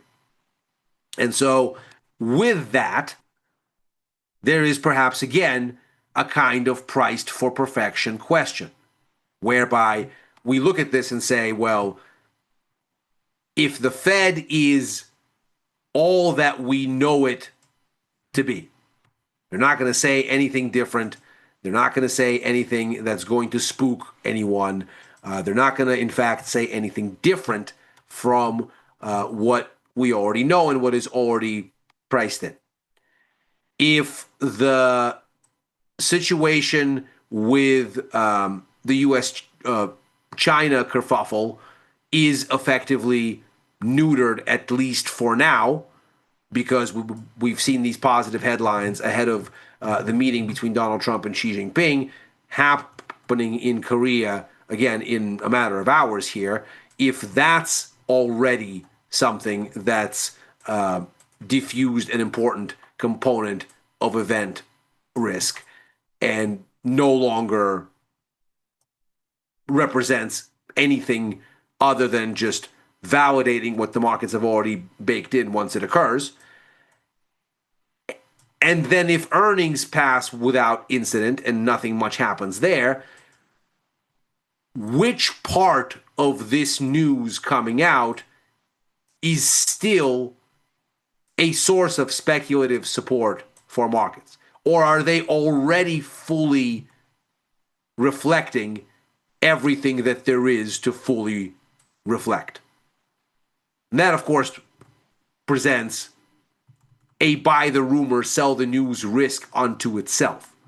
That is to say, the markets get everything that they thought they were going to get, no more, no less, and speculative interest then just goes to profit-taking mode because speculation has been made reality and there's nothing else inherently to follow. We'll see, of course, if that's the way this goes, or if there is, in fact, at least some level of relief that risk sentiment can still latch onto. As far as exposure goes, I am still looking for this dollar recovery to continue, still short the Aussie, the pound, the euro, the Canadian dollar, looking for the dollar to continue to make headway there. I've added to my short gold position as it continues to inch lower. So I was a seller of calls last week. I've now added into this an outright short on the 1 ounce gold futures, looking